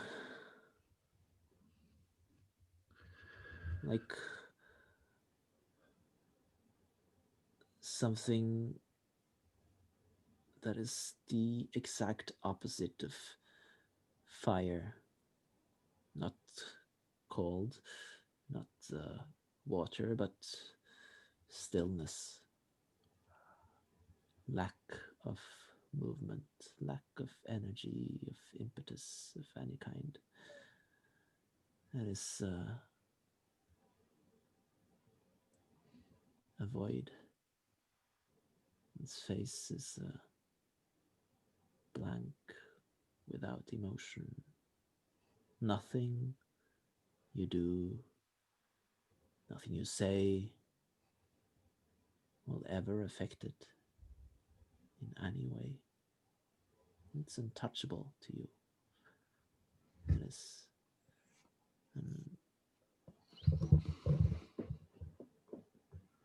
a substance that cannot burn. It's a iron that cannot melt. It's nearly without substance. It only has the form of a man. It stands between you and all you desire. It stands in front of your inferno, and you see the emptiness in its eyes as the cleaver descends.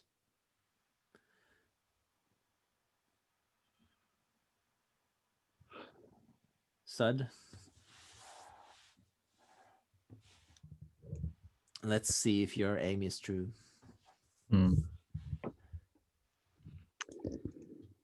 I would guess my training works Yes. as one die. Yes. And I would imagine I probably I'm risking a lot if I don't. Well, yes. One question.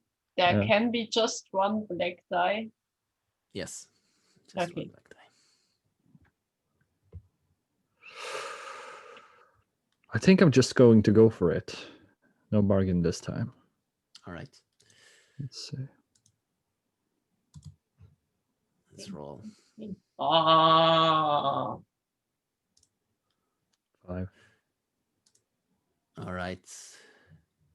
Your aim is true.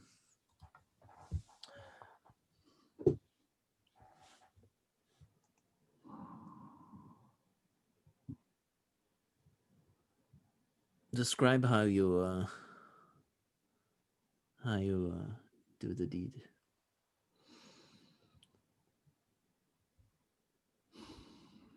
The cut is clean and quick. And as her head tumbles down, hair spilled around her, antlers clattering to the ground, Manik stands there, looking at the cooling body. Oh, I mean Sud. That way me too. Yeah, sorry. What's the difference at this point? What's the difference at this point? Yeah. And as she tumbles down, suddenly he knows. He can animate her again if he so wishes. He can animate anything. And there is still warmth in the world. There is still fire everywhere, threatening all the creatures of the woods, threatening him. This cannot stand.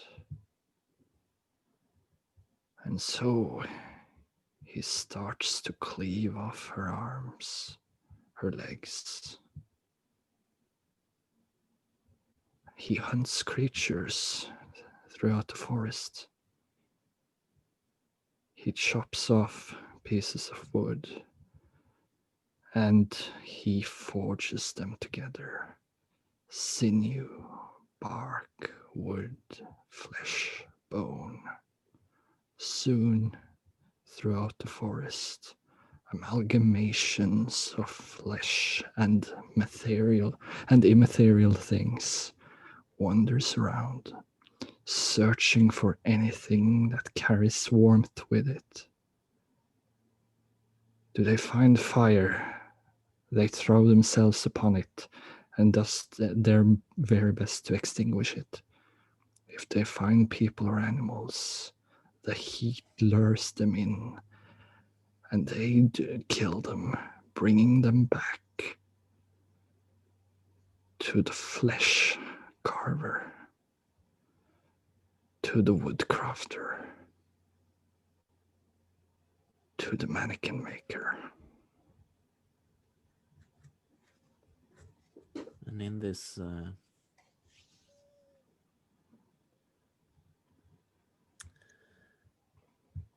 in the shadow of this new being, this new demon that haunts the world,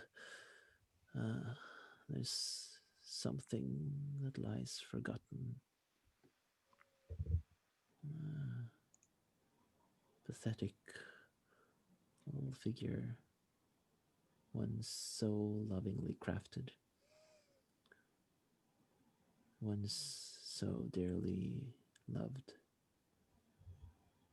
A lifeless little thing,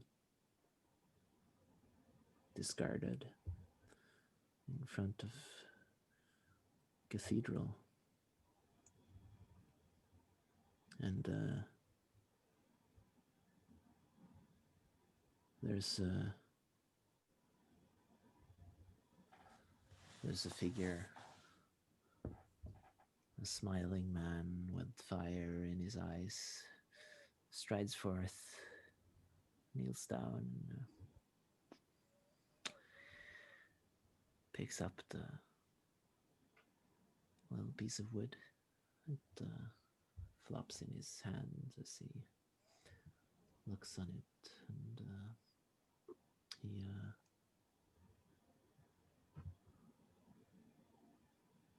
grins and he breathes life into the little wooden effigy, and it is born,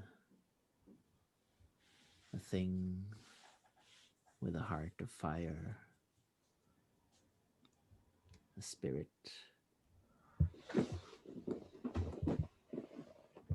to fight this scourge,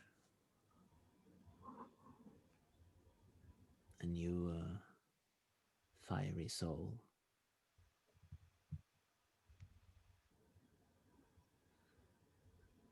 And the Prince of Fire leans back,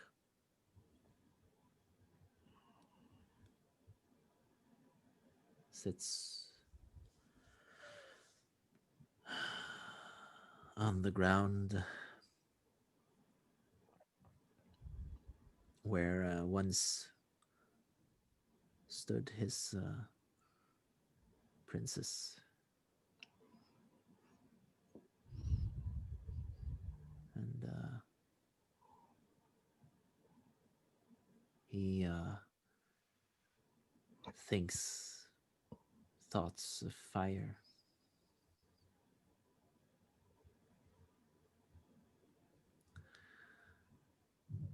Ariana, this is where your spirit rests. If not your body, but your soul is fire, and it will burn as long as Ignatius breathes.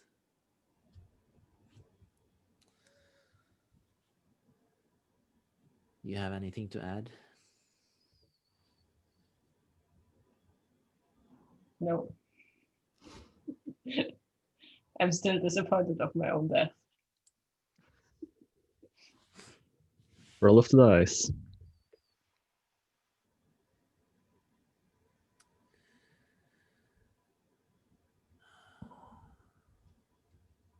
The forest claims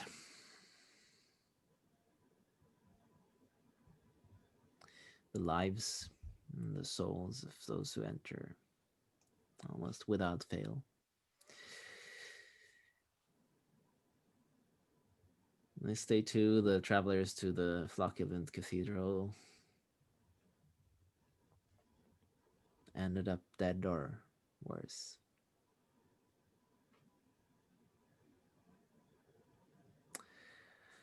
And so it goes.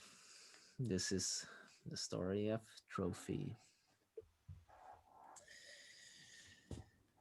Well, I just fucking love making some horrible endgame scenarios. It's yeah.